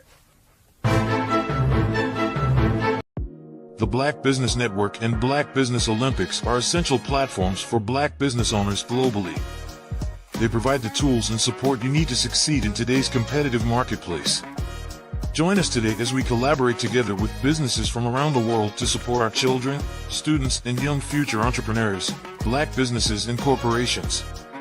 We raise funds for students going to college and young entrepreneurs who are aspiring to be business owners, and we invite you to be a contributor today. Visit the website www.blackbusinessexpousa.com to connect with and learn more about how the Black Business Network and Black Business Olympics can help you not only share your amazing business story to businesses, but also serve future generations.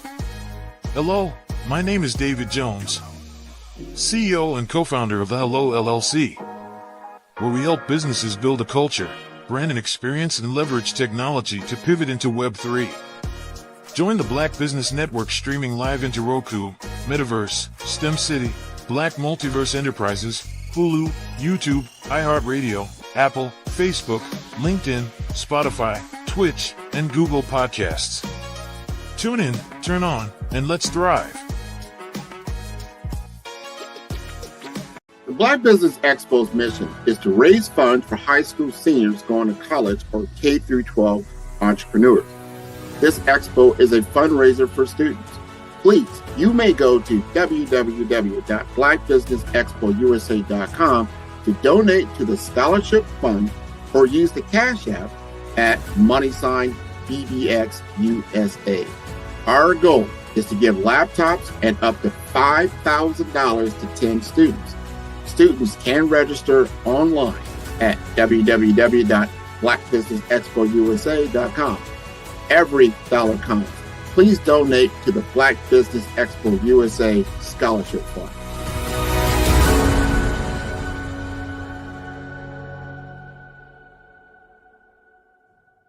I was born in a little village on the island of Haiti.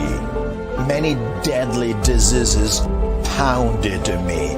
It is as if they were on a mission to end my existence on this earth. I refused to give up. In 1983, I left Haiti and came to the United States of America. And I came with $5, 2 shirts. I didn't speak any English. I came to Atlanta. I got a job. I was a doorman. I was a doorman with a dream. What I used to come on stage. I'd rehearse this moment that I'm standing in front of you. That's the power of a dream. Maybe today is the day you begin acting as if you already have it. And then step out with full force. Take a risk. No condition is permanent. Don't let your situation distract you.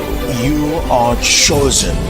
You are called. You are born for a purpose in this life.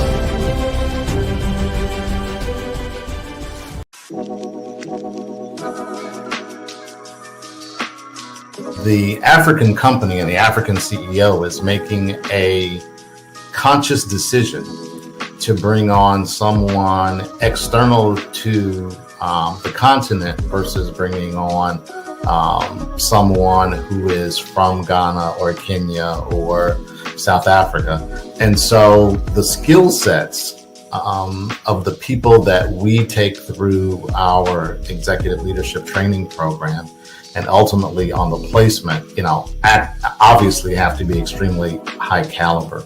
So what we look for are corporate executives at the vice president to C-suite level, as well as Black entrepreneurs. When we look at the Black corporate executives, we're looking for some very specific skill sets, whether that be around supply chain, sales and marketing, engineering, product development. We want our folks to be able to add immediate value to the corporate board, right?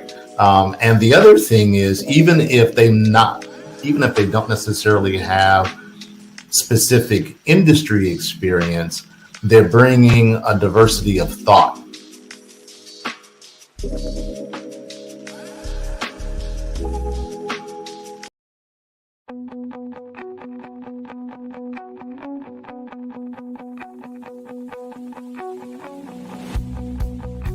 I am Black Business. From the moment I wake until the time I sleep. Yes, I am Black Business. I am Black Business. Tell me, are you Black Business? I am Black Business. Do you support Black businesses? Listen, I support Black business because I am Black Business. Black Business Expo, one of the largest business showcases in the history of Black business in the world. The world! Sign up today at www.blackbusinessexpousa.com or call 919-308-9090. I am Black Business.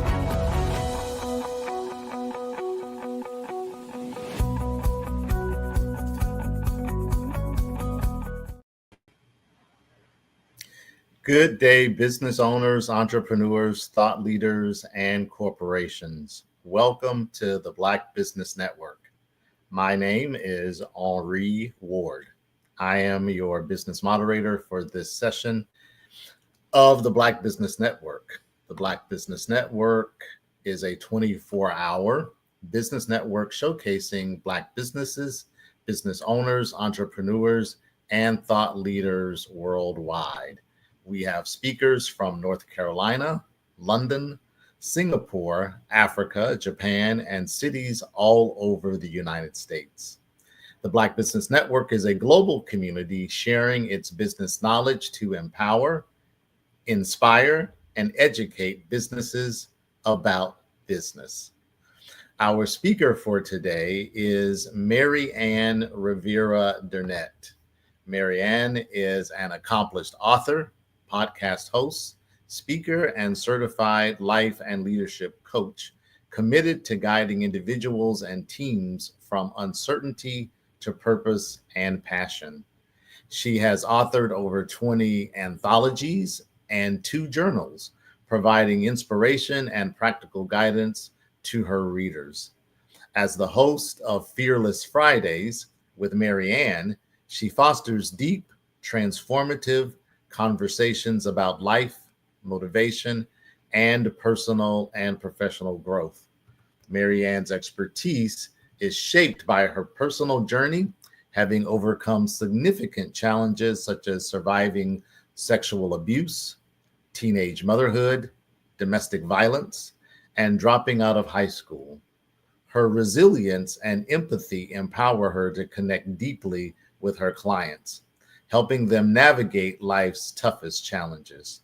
She holds a bachelor's degree in organizational management, a master's in strategic leadership, and an honorary doctorate from Trinity International University of Ambassadors.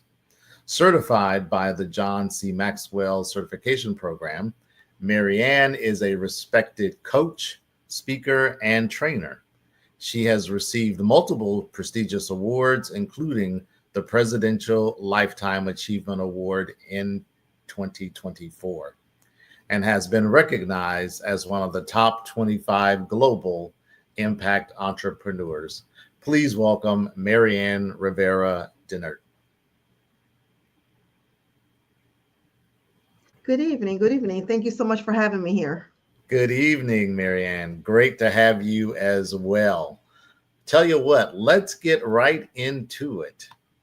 What inspired you to become a life coach, and how did your personal experience shape your approach to helping women? So becoming a life coach kind of happened organically. Before becoming a life coach, I was actually a photographer and I had a business coach. And I actually had lost my passion for photography only because I was working a 9 to 5. And then on the weekends, evenings, holidays, I was also doing photography. So I kind of lost, the fact that it was something of a hobby. I was passionate about it, but I was doing it all the time. So in speaking with my business coach, she, asked the question, well, what do people come to you? What's your sticky? And as I thought about it, I was used to having girls, only get-togethers at my house, talking about life, whether it was relationships, work, whatever was going on. So as I was having a conversation with my business coach, she said, what about being a life coach? So I was intrigued. And I asked her a whole bunch of questions. I got certified. And years later, I'm here as a certified life coach.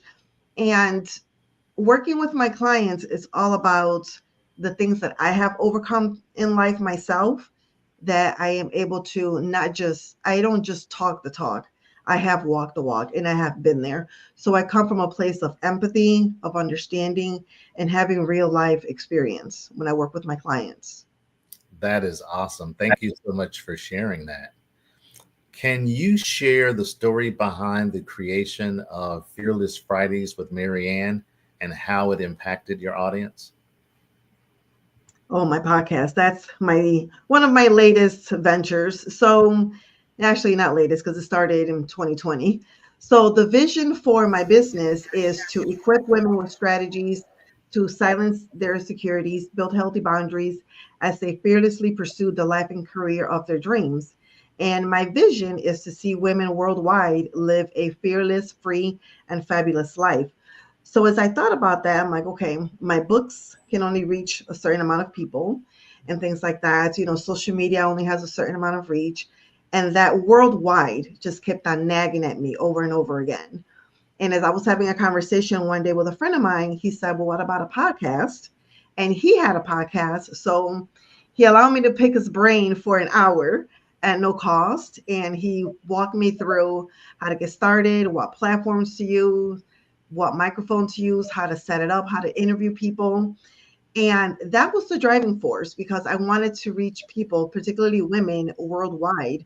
So today the podcast is heard on over 25 different platforms, 13 different countries, not just here in the United States. And I talk to individuals who have, like myself, real life lived experiences.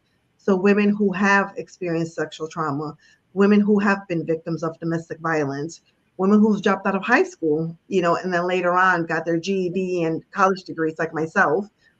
We also talk about, the journeys of being an entrepreneur because we oftentimes see the glitz and glamour on social media, but we don't see the journey that people can that people overcome and go through all the rejections and things like that. So it's just helping women overall heal their inner child and nurture their inner child. Everything about my podcast, my coaching is all about healing and nurturing your inner child. Because when that's done, you're able to be a productive citizen, you're able to be a productive adult in life and thrive. That is outstanding. And I want to drill down on that just a little bit more with you. As you stated, your work centers on helping women get unstuck and heal. What advice would you give to someone feeling lost and overwhelmed right now? I will say to get silent. Get silent and focus on what it is that's missing. One of the exercises that I typically have my clients do is to write out your perfect day. Money's not an object. Time is not an object. Who you are with is not important. You are in control from the moment that you open up your eyes to the moment that you go to bed at night.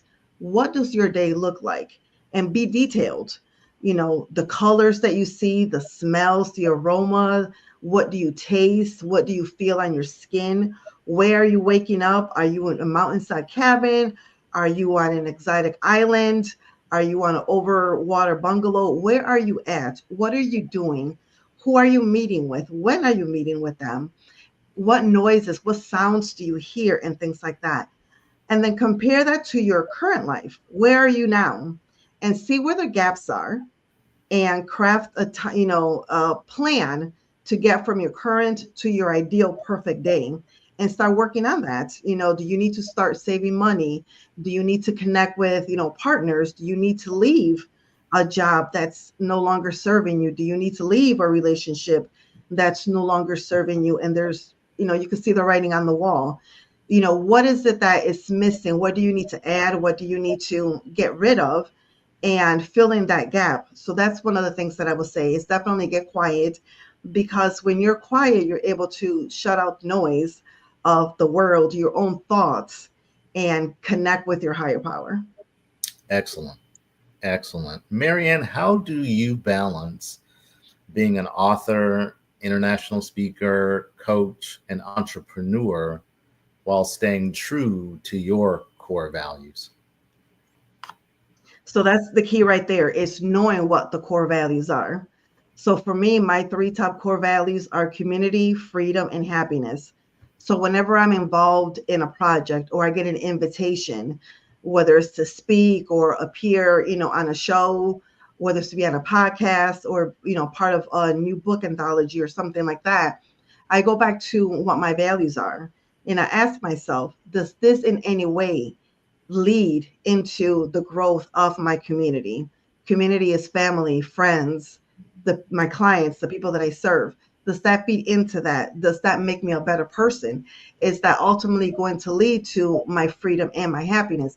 If the answer is yes, then the invitation gets a yes. If I have to fluster and think about it, then to me that's a no. If something does not align, it's an automatic no. I don't apologize for it. It's just a no, thank you. Maybe next time. And I just stick by my boundaries, stick by my values. And that's how I balance everything. And also learn how to focus on what's important to me, and getting very clear on my calendar, setting time aside for time with my husband, time with my friends, time for the podcast, time for writing. So just keeping that planner, very clear and just focusing my time on what's important to me. Very nice. Very nice. Thank you for sharing that. What was it like for you to receive the Presidential Lifetime Achievement Award? And what did that recognition mean to you? So it was a surprise. I got that from Dr. Sherwood, and it meant that I am seen as someone who has struggled with, low self-esteem, not feeling worthy, low self-confidence. And sometimes, as an entrepreneur, we struggle, people are not buying my books or booking me, for coaching or for speaking engagements. Sometimes you start to question yourself, am I doing the right thing? Am I on the right path? So when you're reached out and you're contacted, I'm going to honor you in this way, it's like, oh, okay. It makes the alignment to your thoughts and to your vision and mission. Everything just aligns. So it's a reinforcement that you are on the right path. And it just reignites that passion for your why I got into business and things like that. Outstanding. That is quite an achievement, and congratulations. Thank you. Tell us about your latest venture, Fabulousness Unleashed. What inspired you to launch a magazine, and what do you hope readers will take away from it? So yes, Fabulousness Unleashed. I actually had this goal and dream back in 2015, so 9 years ago, that I wanted a magazine. I wanted to be like the next Oprah and be on the cover of my own magazine. And again, it also feeds into just reaching more people, kind of coaching, because sometimes, coaching is an investment and not everyone is able to make that investment. But buying a, $15 magazine or a digital free copy is something that everyone can do. So it was like, okay, I really want to do this. And I had it crafted out. I mapped it out, what I was going to do, what topics we were going to talk about, the layout. But then life happens. And I think that that's the important thing for everyone to remember, is that sometimes we have goals and things that we want to accomplish, but life happens and we push those dreams to the side. So 9 years later, earlier this year in March, I was recognized by my friend Stacy DM Shaw on her magazine, Her Chosen Legacy. And when she gave me the printed copy of the magazine, it was like something just reignited in me. I was like, this kind of feels familiar. And I was like, wait a minute, I had the idea of having a magazine. So I talked to her, and my friend Stacy being Stacy, she says, so when is it going to come out? And I'm looking at her like, when is what going to come out? She was like, your magazine, you have to do it. So I started planning again. And the first issue came out June of 2024. Congratulations. So it's a monthly magazine. Thank you. And it's just, again, another way to just keep pouring into the community sharing stories. I actually partnered with 4 resident writers, so I don't, do all the writing myself. I do have 4 resident writers, and I also have guest writers, and we focus on 5 main topics: having a fabulous life, mental health, relationships, travel, and having your finances right. Outstanding. Outstanding. All great topics. Yes. As someone who inspires women to rise above their circumstances, how do you define success in your own life? Whew. To me, success is having full control of my calendar. So if I want to go to the beach, if I want to travel, if I want to have the time to pour into the community and being on, platforms like this, it's being able to have that freedom to do that. And when I get a random text message or an email from someone that says, "Hey, I just came across, your podcast," or "I remember when you and I chatted, months ago or years ago. This is where I'm at now. This is how you've helped me." That also inspires me to keep going and to not give up on what I'm doing. That's great. Let's go just a little deeper. So you've achieved so much, from speaking internationally to contributing to anthologies. What's next for you on this fearless journey? So, what's next for me? I actually am in the process of raising funds because I want to have a brick and mortar.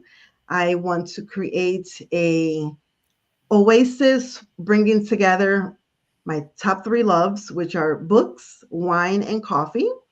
So just having a lounge, having a cozy environment where people can come and enjoy a glass of wine, have conversations, catch up with their friends, buy books, enjoy a cup of coffee, but also a place where, particularly entrepreneurs, if they need a space for a book launch, for meet the author nights, for a special event, to have that, as a space where individuals can come. So it's a mix of coffee, wine, books, cultural events, entrepreneurship, and things like that. And then I am also crafting out the plans for a 15 to 20 city tour. Oh, great. Fingers crossed, in 2025. As I finish my solo book, I've done many anthologies, and it's time for me to finally finish my memoir. And I am working with a publisher, coach friend of mine, Ebony Nicole Smith, working on that together, crafting it out. So that will be happening in 2025. That is wonderful. Congratulations. Thank you. If you could give your younger self one piece of advice, what would it be and why? Everything that I do is about healing my inner child. So the advice that I will give to her, I will let her know that everything is going to work out. Everything is working out, to never give up, to always hold her head up high. And in spite of everything that will happen, because it's life, we can't, as much as we try to be protected, things will happen, that everything is going to be all right. And as an adult, I will always have your back. And I am here for you now. I think that is phenomenal advice. Thank you. What does the phrase fearless living mean to you, and how do you embody it in your everyday life? Fearless living is being unapologetic on what you do, how you do it, when you do it, with who you do it, and just being in total control of your time, your resources, being unapologetic, and rising above everything that has happened in life. The phrase goes that, thank God that I don't look like things that have happened to me. And that is very true. That is very true, because oftentimes we see the glitz and glamour, we see the high reels on, social media, but we don't really know the backstories of individuals. And I think for me, just encouraging women, again, in particular, because I'm a woman, everything that I do is about helping women to get their power back, recognizing their own strength, and becoming that woman that, for me, it's about me becoming that woman that I needed in my younger years, in my formative years, teenage years, that I didn't have that positive role model. So it's becoming that person. And everything that I do is, again, just making sure that I'm living fearlessly, that I'm living a free and fabulous life. And I do that on a daily basis, knowing my boundaries, knowing my values, and just sticking to what it is that I, want to achieve in life and leave a legacy for my children, being an example for them that no matter what has happened in life, you can, as long as you're breathing, you can achieve and you can do anything that you set your mind to. Thank you for sharing that. You're welcome. How do you, as they say, have your fingers in a lot of different pots? So how do you stay motivated and inspired while juggling so many roles and responsibilities? So I think that having a strong network of friends, family that know your vision, understand your vision, really matters. And not just having yes people, around you, but people that can say, hey, I saw you, posting like 3 minutes ago. Are you working on your magazine? Are you working on your book?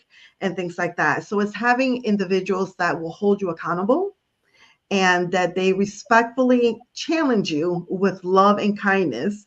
And at the same time that I also have that respect for them, that I'm like, yeah, you're right. I am supposed to be doing, X, Y, and Z. Thank you for calling me out on that. So it's just making sure that you're surrounded by the right people, and not just a bunch of, yes people that are going to let you just slide by like, oh girl, I know that you needed a day off. No, like, okay, what are you doing?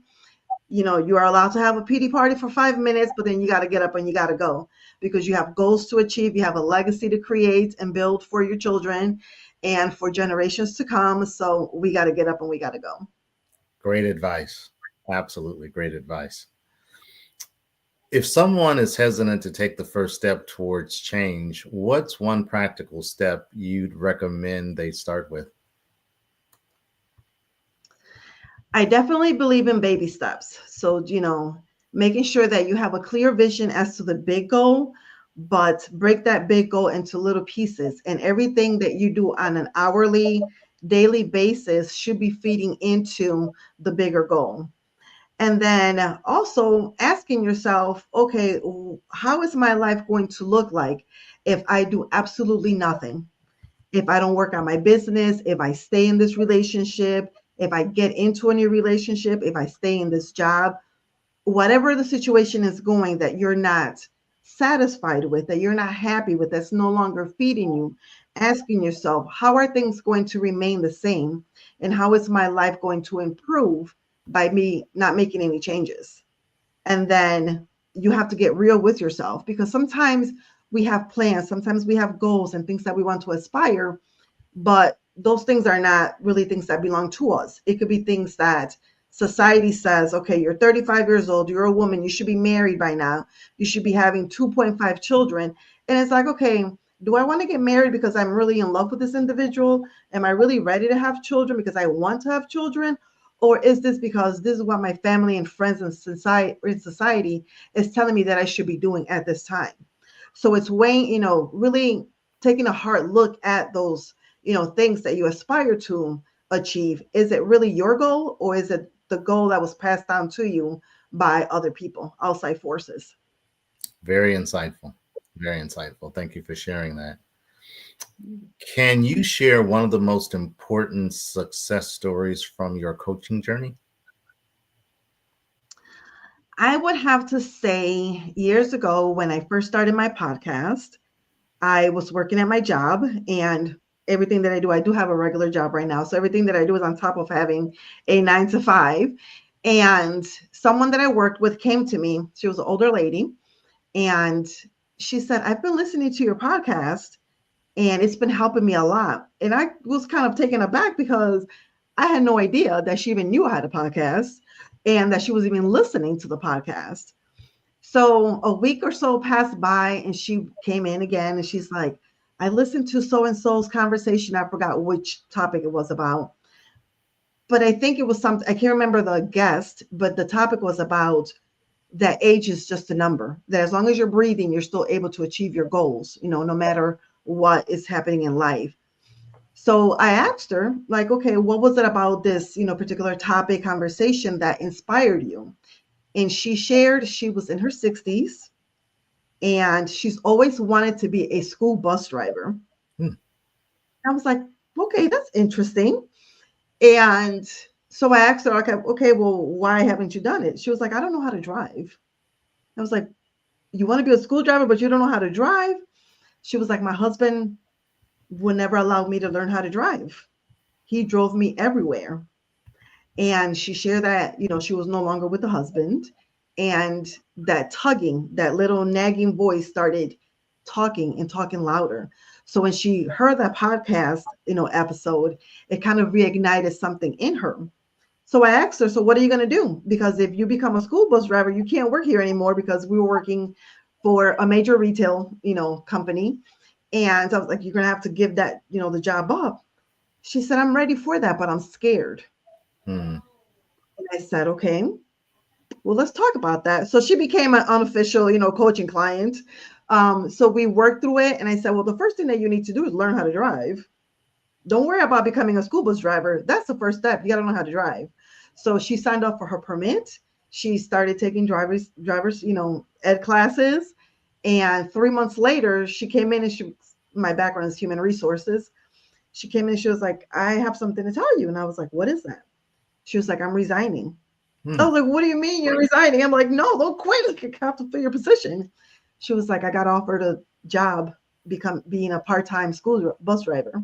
How and I was like, oh my God, like that is amazing. So that story that happened 4 years ago, like early on when I first started the podcast, and that has just stuck with me.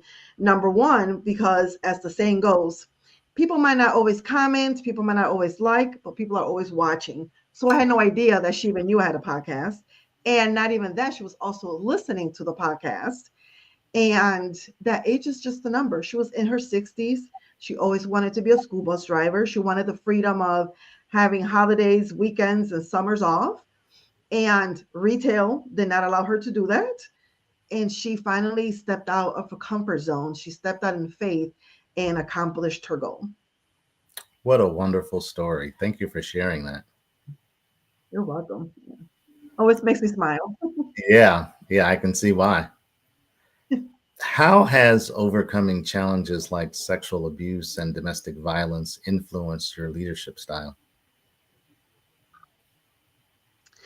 It has taught me that to slow down, and as the saying goes, don't judge a book by its cover, because you never know someone's story.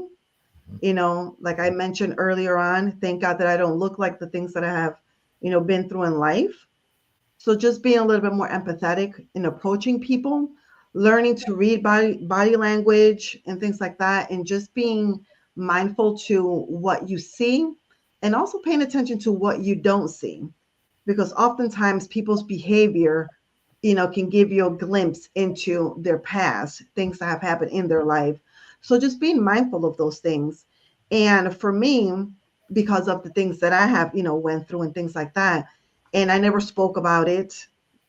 One of the things, predators do is make threats and things like that. So I never talked about it till I became a teenager, when I was in the juvenile delinquent system. But then as soon as I talked about it, I shut it down, didn't talk about it again.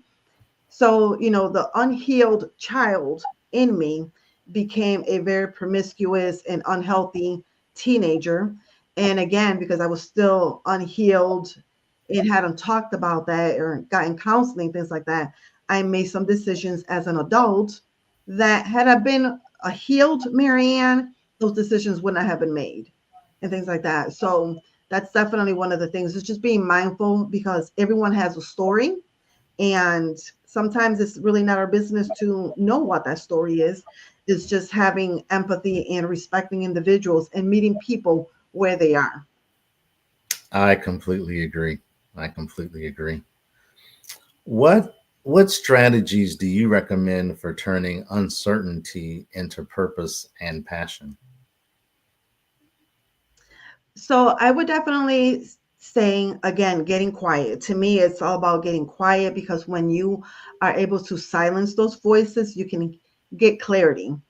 And think about what it is that you want to see yourself. Envision the best future version of you.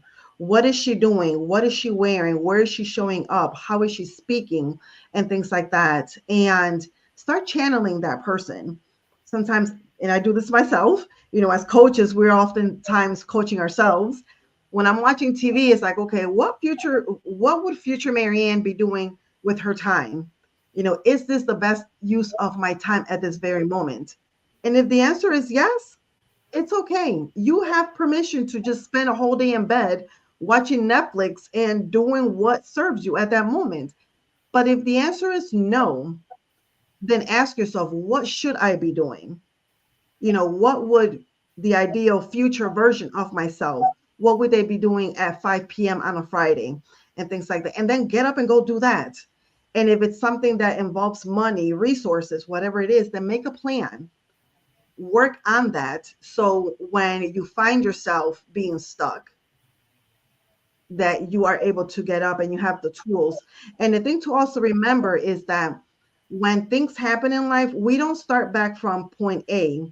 You start back up from where you left off, because as we face trials and trauma and we overcome things, we're gaining new tools. We're filling our toolkit. So when we are faced with a challenge, when we are faced with an obstacle, when we're faced with a trauma, we're able to say, wait a minute, this feels familiar. When this happened before, I was able to use my support group. I was able to tap into my therapist, to my counselor, to my pastor, things like that. I was able to just meditate and get quiet. So just making sure that you're continuously filling your toolkit, because you never know when life is going to strike and something is going to happen. Great advice. Great advice. What is your process for developing meaningful conversations on your podcast? Research. So if I have a guest on the show, is definitely researching, who the guests are, what they're all about, finding out, the podcast right now, because I am under Jazzcast Pros, a production company. So, now there's themes and focuses, for the podcast seasons. So just, focusing on what that season is and just having those conversations. And I don't like to ask a lot of scripted questions. When I first started the podcast, I did have certain questions that I asked every single person. But I felt like sometimes when we go off script and we just start talking, it's more conversational and it just flows better. And you're able to, pull things out of people that maybe they had no idea that they were going to be talking about them and things like that. And I think that when it's more organic, it just flows better. And I think, again, I've been doing the podcast for 4 years. So, I feel that with every conversation, I get better and things like that. And that was actually one of the tips that the gentleman, John Hewlin, when he was talking to me about his podcast and how to get started, he said, I don't care how long you decide to do the podcast for, do not delete your first episodes. Every so often, go back and read, listen to the episodes. And I do that every so often. I'm like, what was I thinking? What? Oh my goodness. And things like that. Then it gets like, okay, great. I didn't give up. I persevered. I kept on going, and I am improving with each guest that I get, that I have on the podcast. Always great to see growth. Yes, definitely. Yes. So you are John C. Maxwell certified. So how has your John C. Maxwell certification influenced your coaching and leadership techniques? So that is actually a fantastic question. I started my journey on becoming certified through John C. Maxwell back in 2014. And I finally accomplished that this past summer in August. I went to Orlando to officially become certified. And again, it's just one of those things that just happens, that I've had this goal. I started, I worked on it, and then life happened. So I had to pause. but it was always within me. It was something that I've always wanted to achieve. And having a human resources background, I always see organizations hire executive coaches for vice presidents in the C-suite. And I have, supervisors, managers coming to me and they're like, can I get a coach? I want to become a chief one day. I want to become a VP one day. So that's actually how I've been using my coaching, is to lead and help those middle managers, the lower level, get the skill set. So when the opportunity arises for a promotion, they're able to, confidently step into that role and things like that. So it's building the middle level that people often forget about. And again, as a human resource professional, I see it myself firsthand.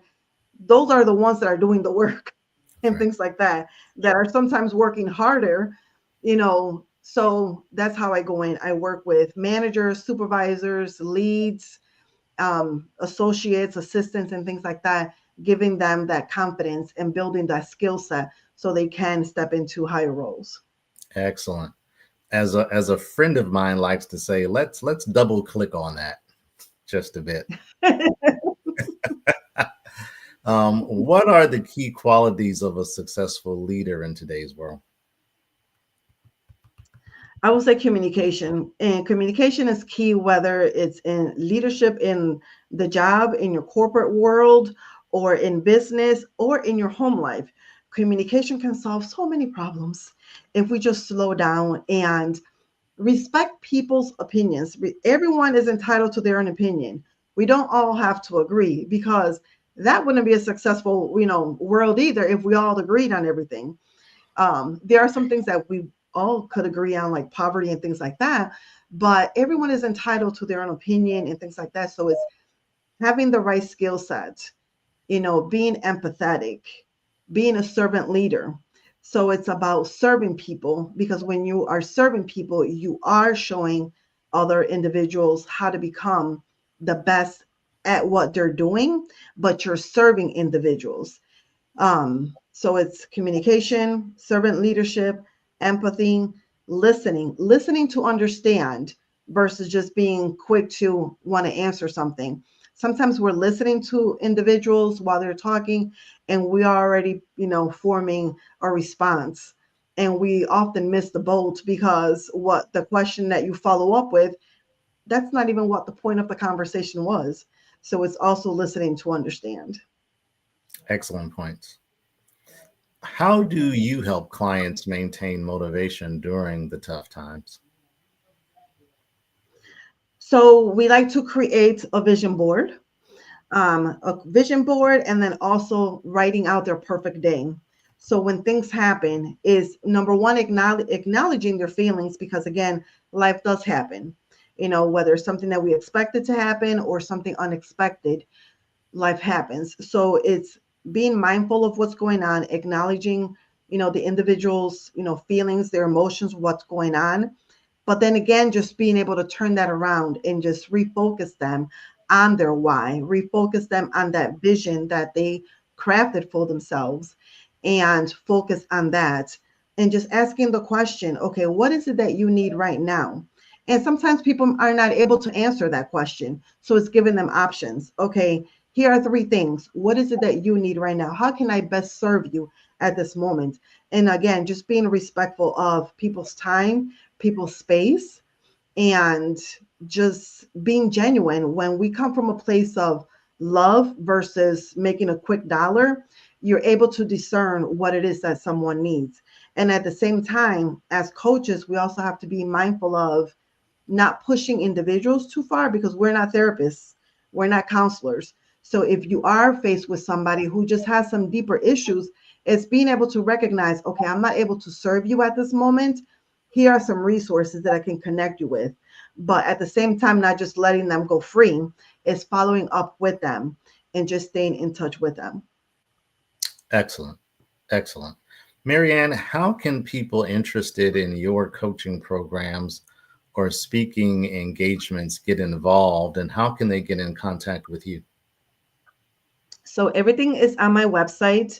MarianneRiveraDannert.com, and there's no hyphen in the website. So it's all together, MarianneRiveraDannert.com. Information about the podcast, my books, speaking, coaching, it's all listed on there. And social media, Facebook and Instagram are my two favorite platforms. So Marianne Rivera Dannert, there is a hyphen. Or also my business page is MRD Empowerment Solutions, are two ways that individuals can connect with me. Outstanding. Marianne, thank you so much for coming on this network and sharing your expertise on this show. Thank you so much for having me. The pleasure was mine. Thank you. Thank you.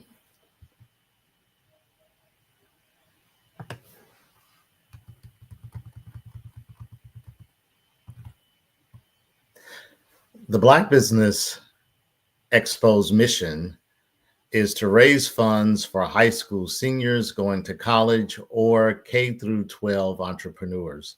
This expo is a fundraiser for students who may go to www.blackbusinessexpousa.com. Again, you may go to www.blackbusinessexpousa.com to donate to the scholarship fund, or use the Cash App that's on the screen below and say $BBXUSA.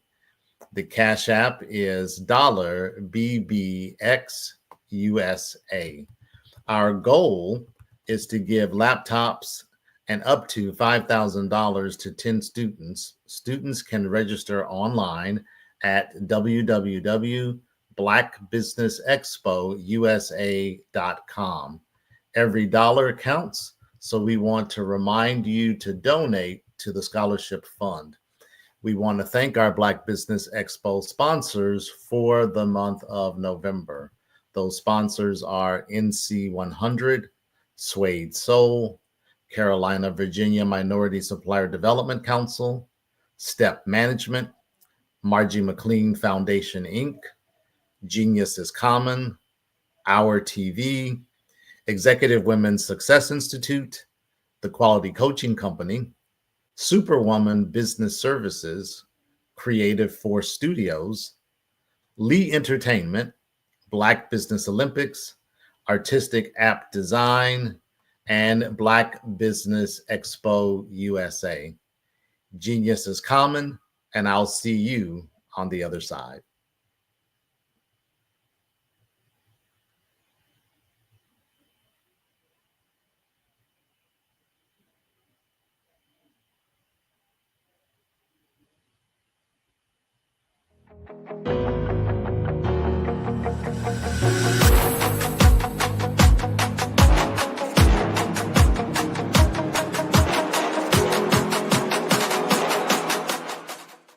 Hello, I am Dr. Eric Kelly III, the visionary strategist and founder of the Black Business Olympics. I invite you to showcase your Black-owned businesses on the Black Business Network global stage. The Black Business Olympics is a global Black Business Network platform that propels Black-owned businesses into the international spotlight. By showcasing your business on the Black Business Olympics platform, you can reach a worldwide audience of potential customers, partners, and investors. You can also establish yourself as a thought leader and expert in your field, attract lucrative partnerships, and more speaking engagements. In addition, the Black Business Olympics platform provides a valuable opportunity to connect and collaborate with like-minded entrepreneurs and business professionals from around the world. This can lead to new business opportunities, ideas, and relationships. Finally, by sharing your story and expertise on the Black Business Olympics platform, you can inspire and empower others. This is a powerful way to make a positive impact on the world and leave a lasting legacy. If you are a Black-owned business owner, I encourage you to seize the opportunity to showcase your business on the Black Business Olympics platform. It is a once-in-a-lifetime opportunity to make an indelible mark on the world. Be one of the 1,000 visionary entrepreneurs who are changing students' lives, shaping industries, and leaving an unforgettable legacy for their families. Unleash your voice on our global stage and watch your business thrive. Black Business Olympics is one of the largest Black business showcases in the history of Black business in the world. Yes, the entire world. Just give me a call today at 919-308-9090.